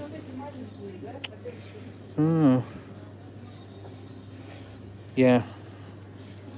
Anyhow, as I was saying. Oh, that's the door. Can't read the sign. Idiot. So there you go. There's a look inside a rural village Russian supermarket. As you can see. Well, what did you see? Let me not tell you. Let you make your own mind up. There's another one, by the way. Another supermarket. Funnily enough, no empty shelves. So that's one there and then two here. And if we go 100 yards up that way, there's another one. Coffee? Or should we go to the vinyl? Go to vinyl, shall we? Yeah. Go 100 yards up that way, there's another supermarket. And let me flip you around there. You don't want to stare at my ugly mug. Christmas trees.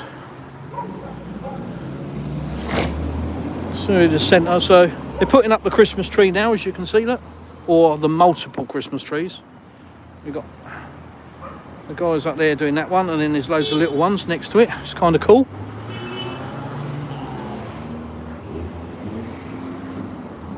Wife, go down there and cross the crossing. No point in getting run over. Seems counterproductive. Oh dear. She has some funny ideas, bless her. So yeah, there you go. You've just seen inside a live streamed from a small Russian supermarket in a rural village, one of the many. So I've shown you three, pointed out a fourth. There's another little mini mart over there. Oi, pack it in. Wait, psst, stop it. Heroin cakes. What, sorry? You stopped me to buy a heroin cake. Heroin cakes, where from? Oh, do you want to go over there and get them then? She loves her heroin. My wife's a drug addict. So they make this cake stuff out of poppy seeds. I've got to say, it's really nice. And I think it's poppy seeds and honey, isn't it? It's got to be. It's that sweet. It's got like a sweet, syrupy sort of thing. And yeah. So whenever we come up here, we have to go and get it. So that's why she was trying to cross the road in the wrong place. Jaywalking's illegal, by the way. You're not allowed to do it. Get a fine, you get told off by the policeman. But, you know, as is the case with anything, yeah, you know, Russia, baby. Bendable. So this is a little, like a little local shop. Not a supermarket really, just a little corner shop kind of thing. Oh, I keep dropping my glasses. Cake. We've got enough cake, darling. I bought a load last night. Don't need more cake. Why are you buying cake anyway? I bought you cake. Anyhow, lots of fresh stuff. Let me turn you around. What else do we need? Nothing. I don't want to bring anything from home. No, I can't be bothered to carry anything. Lots of fishes, lots of prawns. They love prawns down here. Ooh. Get all sorts of shapes and sizes of prawn. Anyhow, there you go. That's just a little shop. Just a little produce shop. One of many. And then here we've got a butcher's shop. Again, there's a few in our village.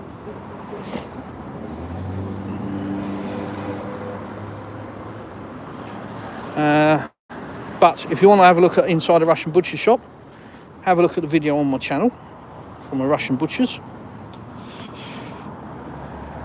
And potentially, I might go there Saturday because the butcher shop that we like to go to is expanding. And I think their first expanded day is Saturday. They're opening a barbecue area or something. No idea what it's going to be like.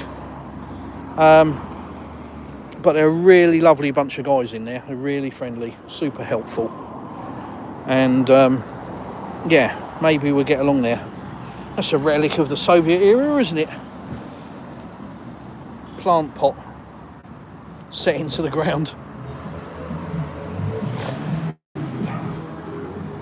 Yeah, maybe we get along there Saturday. You see all the rubbish bins outside all the shops? Over there, along here.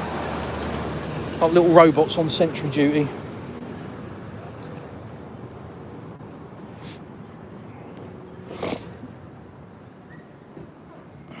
Come on, wife, you're only buying some cake.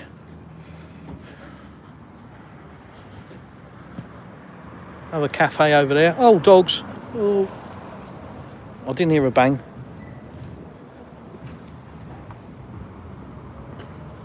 You stupid idiots.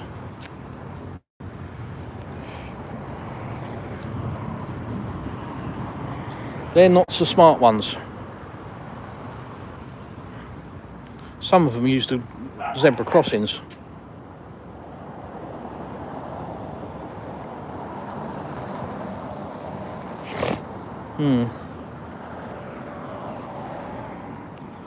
Yeah, we have a few stray dogs in the village.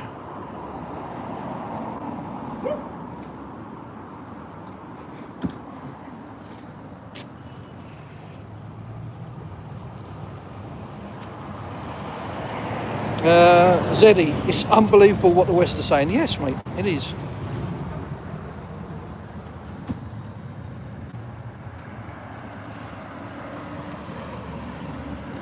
Can't believe what I'm reading from them. No, you can't. That's quite literally a true statement, Zeddy. You cannot believe what they tell you because it's all a pack of lies. As you can see, you know, I'm in a rural location in southern Russia. And I've just gone into a random supermarket that we don't really go in at all because we go into Magnet or we go into Petroshka or one of the others. And as you saw, fully stocked. And they're all like that. They are all fully stocked.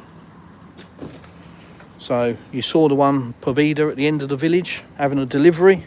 I tried to take you inside, but the internet is not good at the end of the village and it died when I walked in. But I was able to take you in that one and show you. It's a live stream, so, you know, it's not propaganda. It is now 1:44 p.m. Moscow time. So what's that, 10:44 in the UK?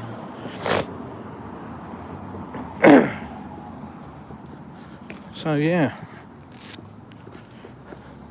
That's the purpose of this channel. To show you stuff, let you make your own mind up. So we've got Beeline over there, which is a telephone mobile service provider. And we've got Megafon, which is another one. We've got Stek, which is like a postal service, courier service. We've got another supermarket, Magnet.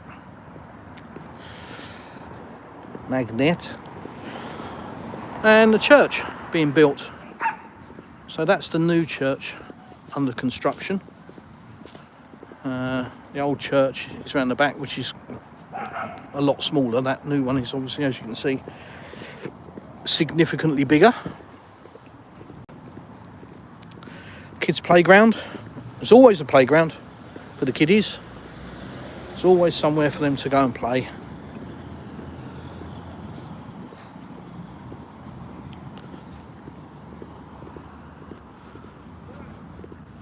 And here there's a stage, an outdoor stage, and they have events in the summer. They have shows and concerts and various things in the village. Very common, very normal. Free, of course.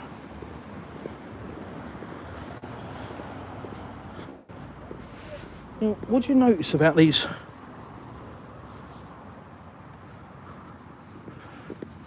These playgrounds? Well, first thing is they're not all vandalised, not smashed up, not set on fire, not covered in graffiti. Weird that, isn't it? Yeah, so as you can see, the little church around the back there on the green roof.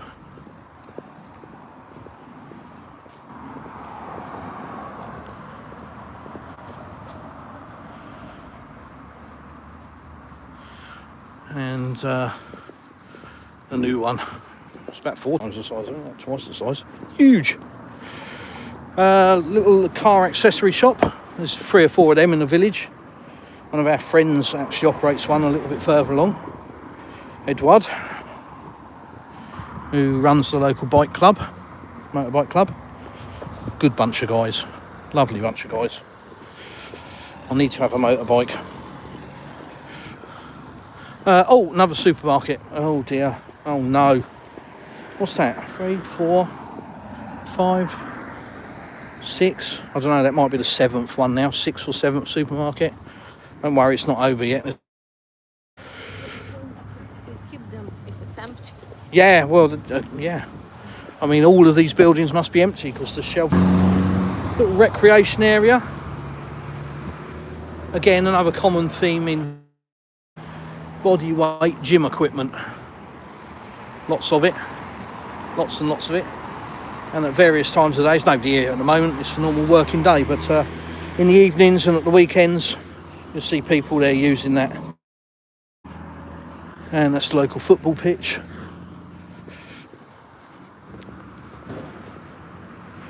Furniture shop over there. And an English language shop as well, but we only discovered it the other day and went in to speak to the lady, and she's about to close it because she's about to have a baby, so she's shutting it down for a while, which is a shame because I was happy to help if I could participate.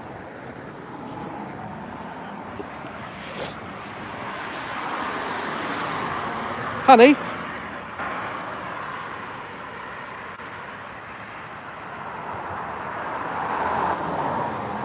is that do you know where that is? Kislovodsk? Yeah. Yeah, it's on the way to the Georgia. On the way to Georgia. Yeah, maybe. Maybe we'll go and have a look. Depends how far it is. We keep going, we walk down here. Coming up to the bakery, or one of the bakeries. Bit of fresh bread and stuff. You know what a bakery is, no point in me telling you. Do nice croissants in there. Yum. And it's like a cafe as well.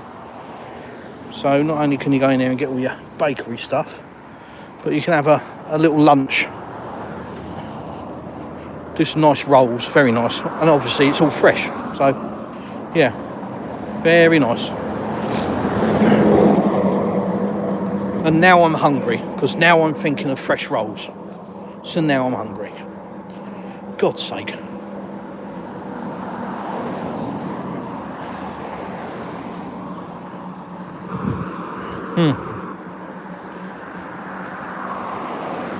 Do we need anything from the bakery, honey?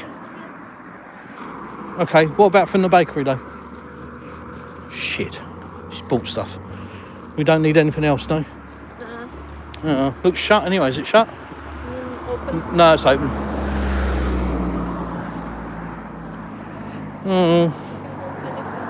I always want to say, I've just started talking about food, so now I'm hungry. Shouldn't have done it, should I? Shouldn't have mentioned that. Food. Should not have done it. There we go. Oh dear, there's another supermarket. What's that? 8, maybe? Another Magnet. And chemist. I haven't pointed that out, but here's a chemist. There was a few back up the town. I didn't bother to point out, but pharmacy, chemist, whatever you want to call it. There's one there. There's one over there. And there's another one there. So there's 3 within 50 metres. And then there's the Vinyl Cafe, which we're going to go and have a coffee in. And that is probably going to be where I'll end the live stream. I don't know. I'll have a look. I'll see how many questions I've got to catch up with.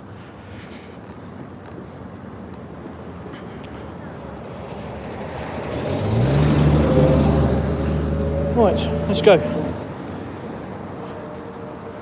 Let's go. Right, slip you around for a bit and then I'll catch up with your questions. But we're going to order a coffee in the coffee house. You want coffee in here? You don't want coffee in here? Oh, alright. Okay.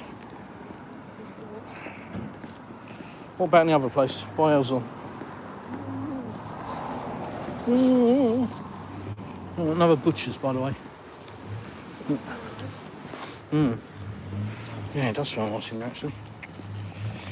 Oh, well, the coffee went out the window. Right. Phileas, big brands. Yeah, sanctions, mate. Nothing available in Russia. Not only are the shelves empty, but they're like super empty because the sanctions are working and, you know, all of the brands have deserted Russia. DRK, morning.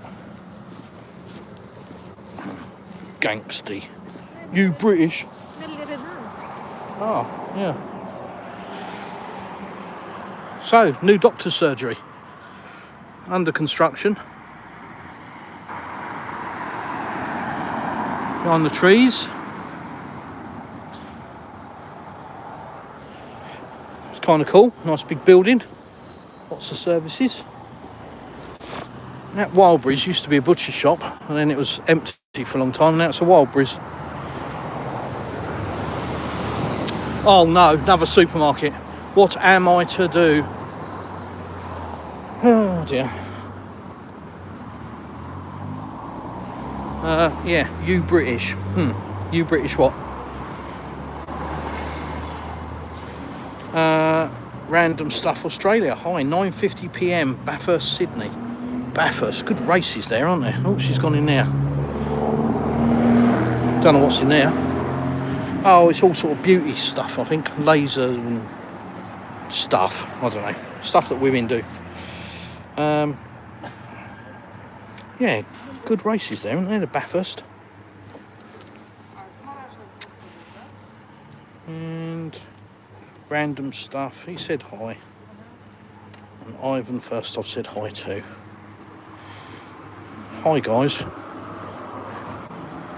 Oh, another supermarket. Oh, look. Fresh produce. Oh dear. I better not show you in there. The internet will blow up, won't it? Because then not is it one random supermarket, but it's several. Then what do? How do they deal with that problem? How do they maintain the illusion? I suppose they just keep saying the same thing. Just, this is Russian propaganda. This isn't real. It's a movie set. It's an old video. 1:55 p.m. on Wednesday, the 17th of December. Yeah, and anything else that they want to say, because obviously they tell you guys that the Russian economy is collapsing and the shelves are empty, the supermarkets are empty, people are starving, people can't get water. They're telling you all of that stuff, and it's all a pack of lies. And that's the same with everything that they're telling you. Russia wants to go to war. No, it doesn't. Never has. But Russia will defend itself. And that's the problem. Because maybe these people are crazy enough to start saying, who knows?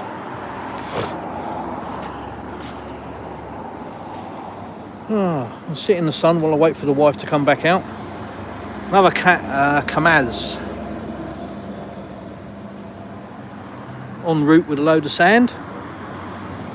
What's that one? Don't recognise that. Another big old truck.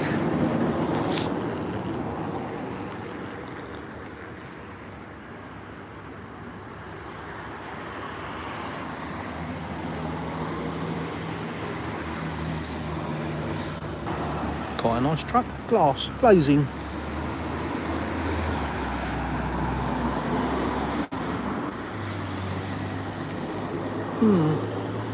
Yeah, we're just taking the weight off the feet while we're waiting for the wife to catch up.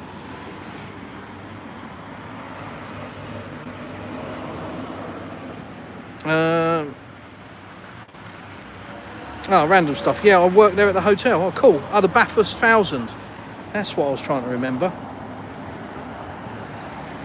Do love your racing down there in Oz, don't you? Various various types. I'm surprised the wokeness hasn't outright banned it.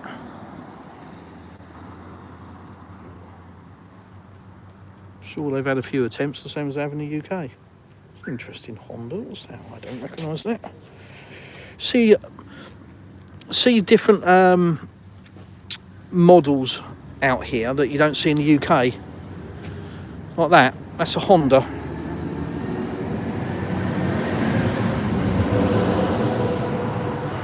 Don't know what it is. Maybe it's the new Jazz, I don't know. Don't think so. But yeah, you quite often see different models. A lot of Chinese cars. There's one.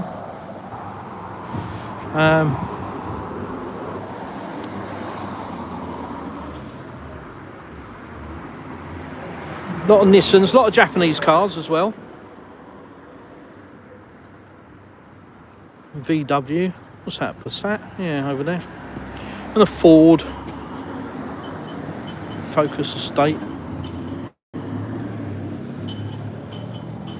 Yeah. Anyhow, Russia, baby.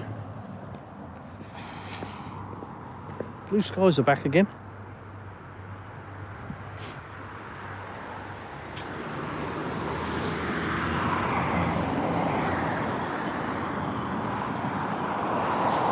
Oh.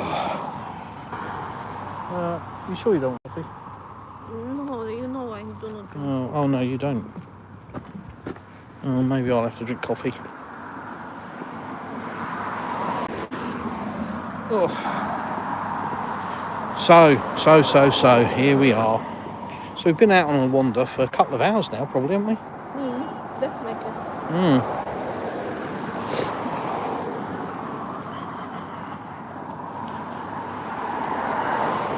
Ivan, why do you think most British people were never really interested in visiting Russia, even before the SMO? How do you explain to yourself the fact that most Brits aren't curious about the 1/6 of Earth? Do you know, that's a really good question, Ivan. And the simple answer is bullshit. Lies. Propaganda. So in the West, we are programmed, and have been for decades, to believe, as is my saying, and I haven't used it yet, so I'm going to use it now. We are programmed to believe all our lives that Russia is snow, bears, gangsters, vodka, horse and cart, and that's it. That's my little saying, because that's what we're programmed to believe by the media, by Hollywood, by films. You know, every Hollywood film, Russia bad. There's a Russian evilness somewhere in the film. Even something that you wouldn't expect. There'll be some sideways comment derogatory about Russia. It's all subliminal programming. And the media every now and again, and the governments, you know, anything bad in Russia, they'll report it everywhere, and have done for decades. And it's all part of the programming, as I say. It's to make us not believe any different. Make us think, look at that, Soviet era, look, pencil. How cool is that? Lovely. And it's to make us think that Russia is snow, bears, gangsters, vodka, horse and cart. So why would we go to Russia? I didn't want to come to Russia. In 2021, when the wife first suggested coming to Russia on holiday, I was like, no thanks. I didn't put it as bluntly as that. I was just, oh yeah, maybe one day. And I just avoided it. Blimey, lad. Let's go around the back, shall we? It's a bit quieter. I just avoided it because I knew what Russia was. As I've said, my little saying. So why would I want to go to Russia? Because that's what I believe. That's what I was led to believe all my life. Same as everybody else. That's the problem. And it wasn't until I came here in October 2021 and just my world turned upside down. It just... The people were so lovely, so friendly, so helpful, no crime, wonderful weather, beautiful food, huge choice in everything, and I mean everything. You try building a house out here and decide you want to go and look at internal doors to pick what door you want for your house. Make sure you leave a couple of days for that one. because the choice is endless.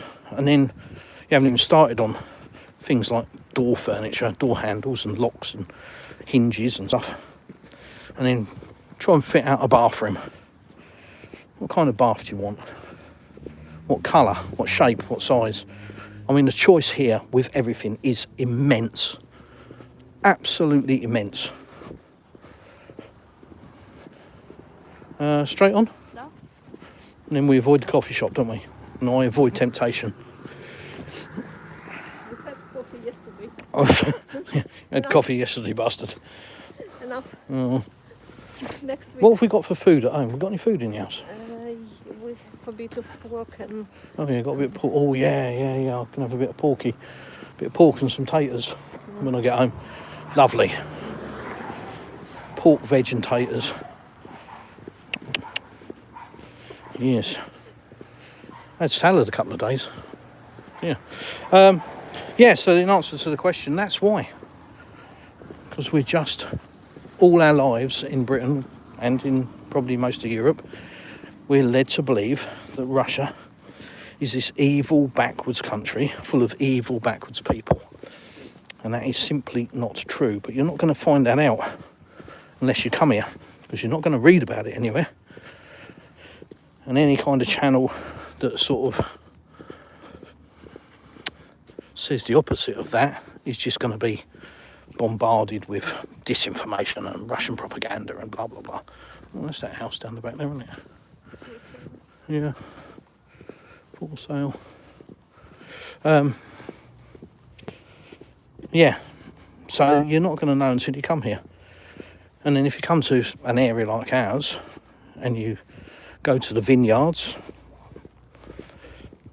and you go to the beach, and in the summer the sea is plus 30 degrees,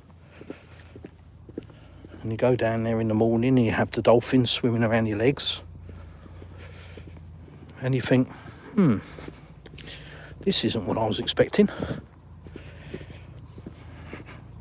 Now, as I say, this is rural Russia. This is a Russian village, and there are parts that are tarmac, aren't. So obviously some of the properties are 100 years old,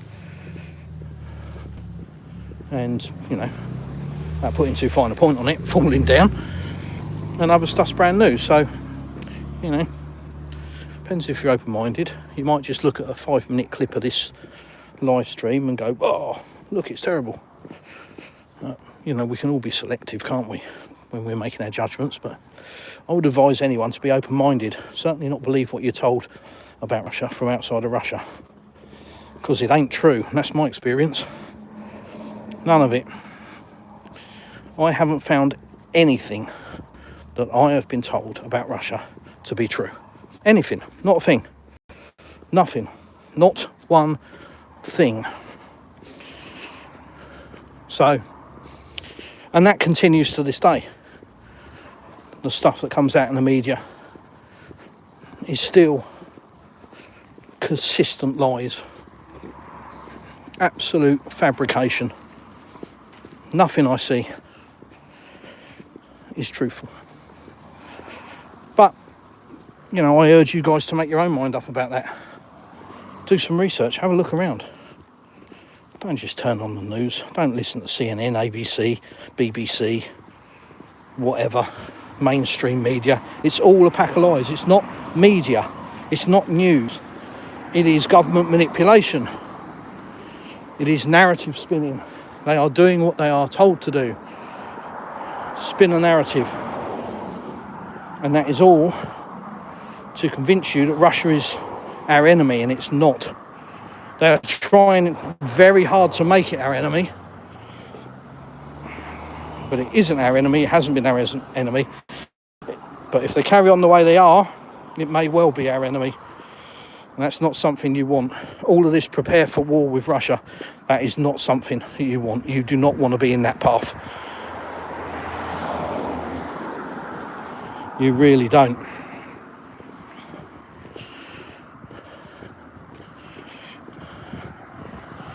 You know, the Germans have had a couple of goes, haven't they? They haven't learned anything.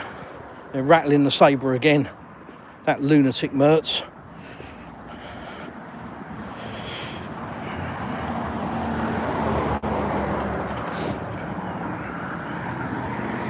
Yeah, Scott Ritter actually did an interesting video about Germany, enemy of the state, still classified as an enemy. It's quite interesting, worth a look. Judge Napolitano, a few channels on YouTube. If you're not following already, you should have a look. Judge Napolitano. Judging Freedom is the channel. There's various guests talking about, well, all sorts of stuff really. Ukraine, Gaza, Europe, Middle East, all sorts of stuff. Very interesting channel. The Duran, I must plug them. Alex Christoforou, Alexander Mercouris. Good, honest, solid analysis. From both of them. They've got their own channels and they've got the channel that they do together called the Duran. If you don't follow it, if you haven't watched it, where the hell have you been? You need to, because you get a very good, solid, unbiased analysis of what's happening on the battlefield, what's happening in global geopolitics, in Europe. Alexander Mercouris is a former economist, amongst other things. I don't want to just pigeonhole him as to that. And he's exceptionally good at providing an analysis of the state of the world at the moment. And if you don't watch that channel, you really must. It's not a propaganda channel. It is just, well, make your own mind up. Watch it. Start asking questions.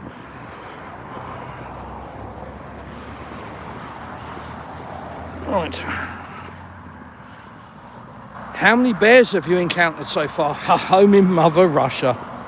Yes, he gets it in there. How many bears? Oh, I don't get asked about bears, mate. It's just you. I guess probably you wander through the woods, so they ask you about bears. I don't get asked about bears. So, yeah, none, mate. Agnes said hi. Ivan, so how do you explain all these lies from mainstream media?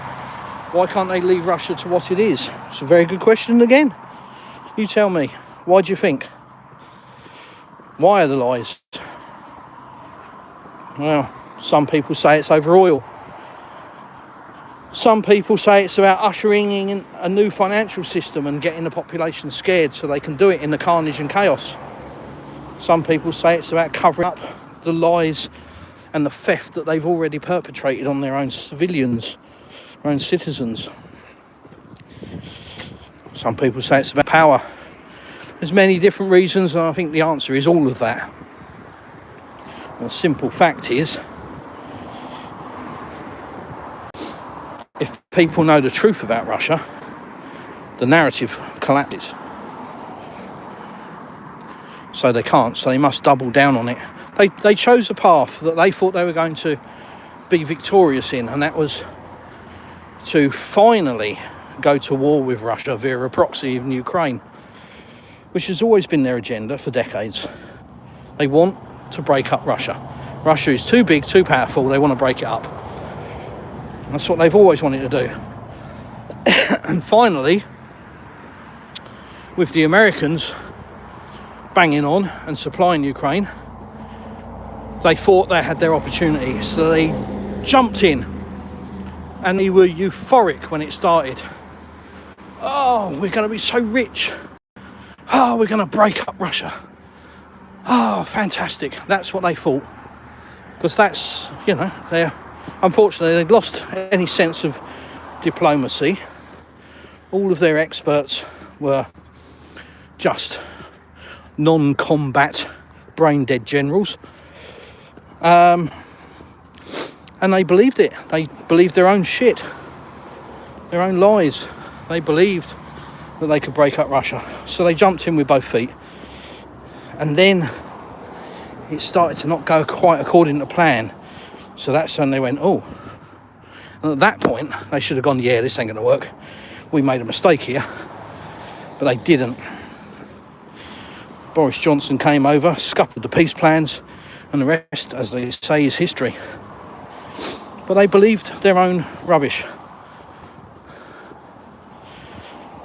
And here we are.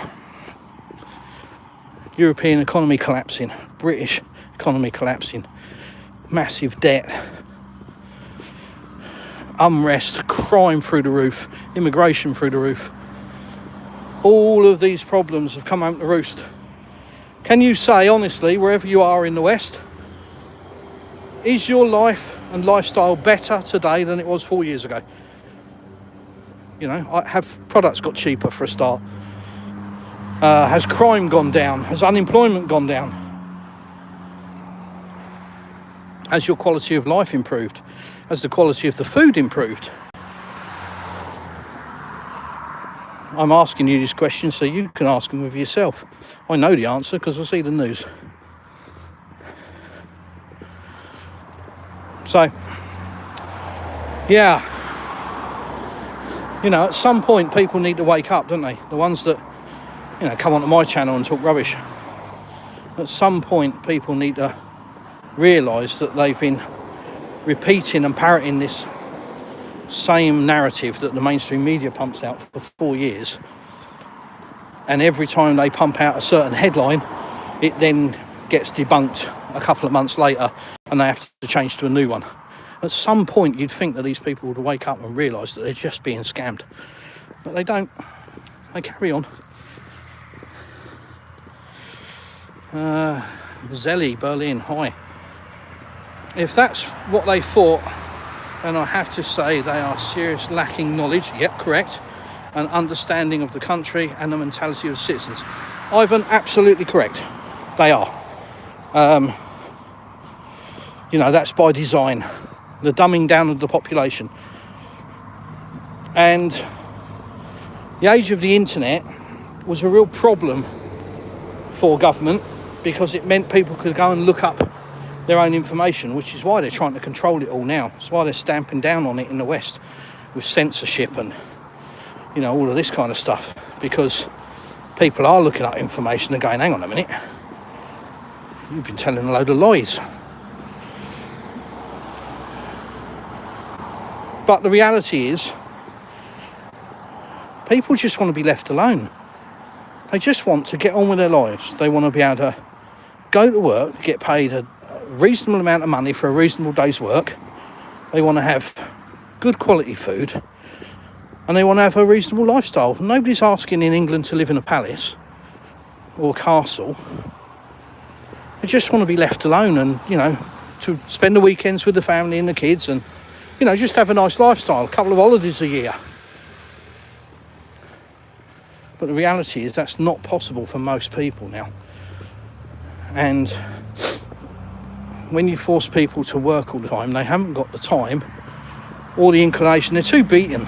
You know, I found that when I was in the UK in May. People are too beaten. They're just... It's a bombardment of information. And to try and find the truth, you've got to spend hours every day sifting through it. And people don't have the time.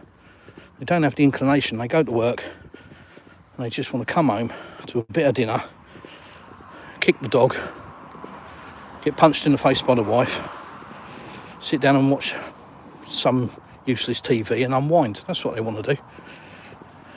Not necessarily kick the dog.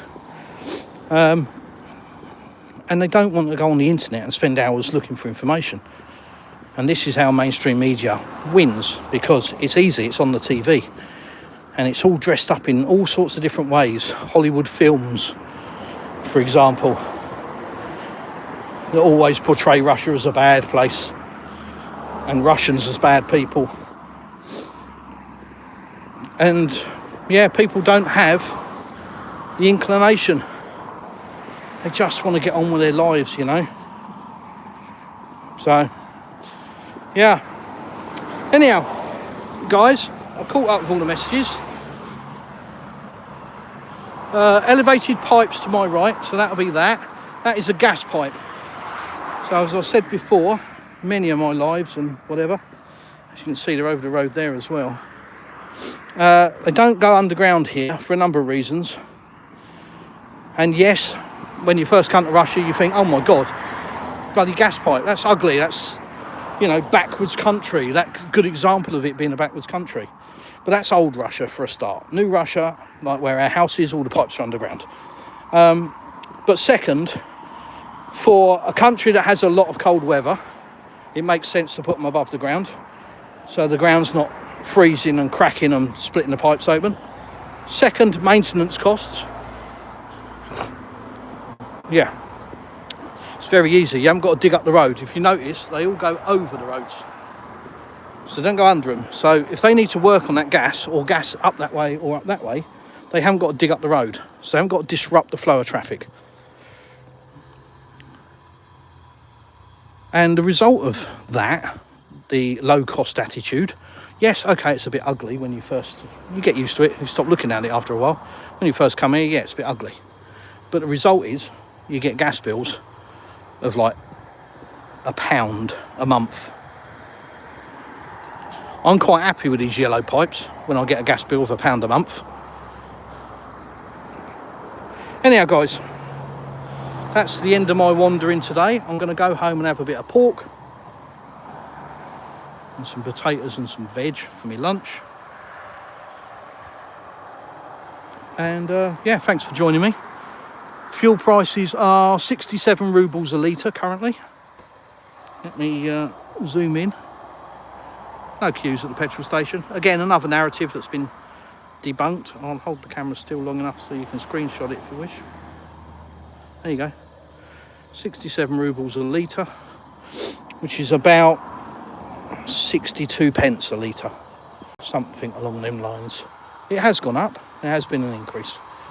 4 years ago, the cost of fuel was 50 rubles a litre, so it's gone up 17 rubles in 4 years, which is significant. But in the grand scheme of things, in 4 years, it has gone up about 13 pence. Not that significant, is it really? Anyhow, thanks for joining us.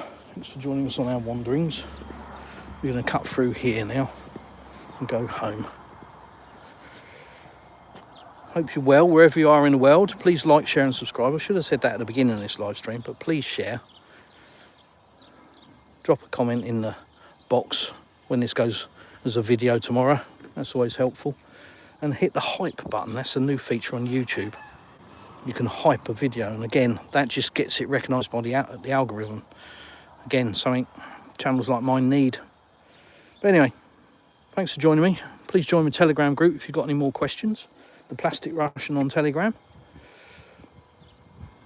And I'll see you in the next one.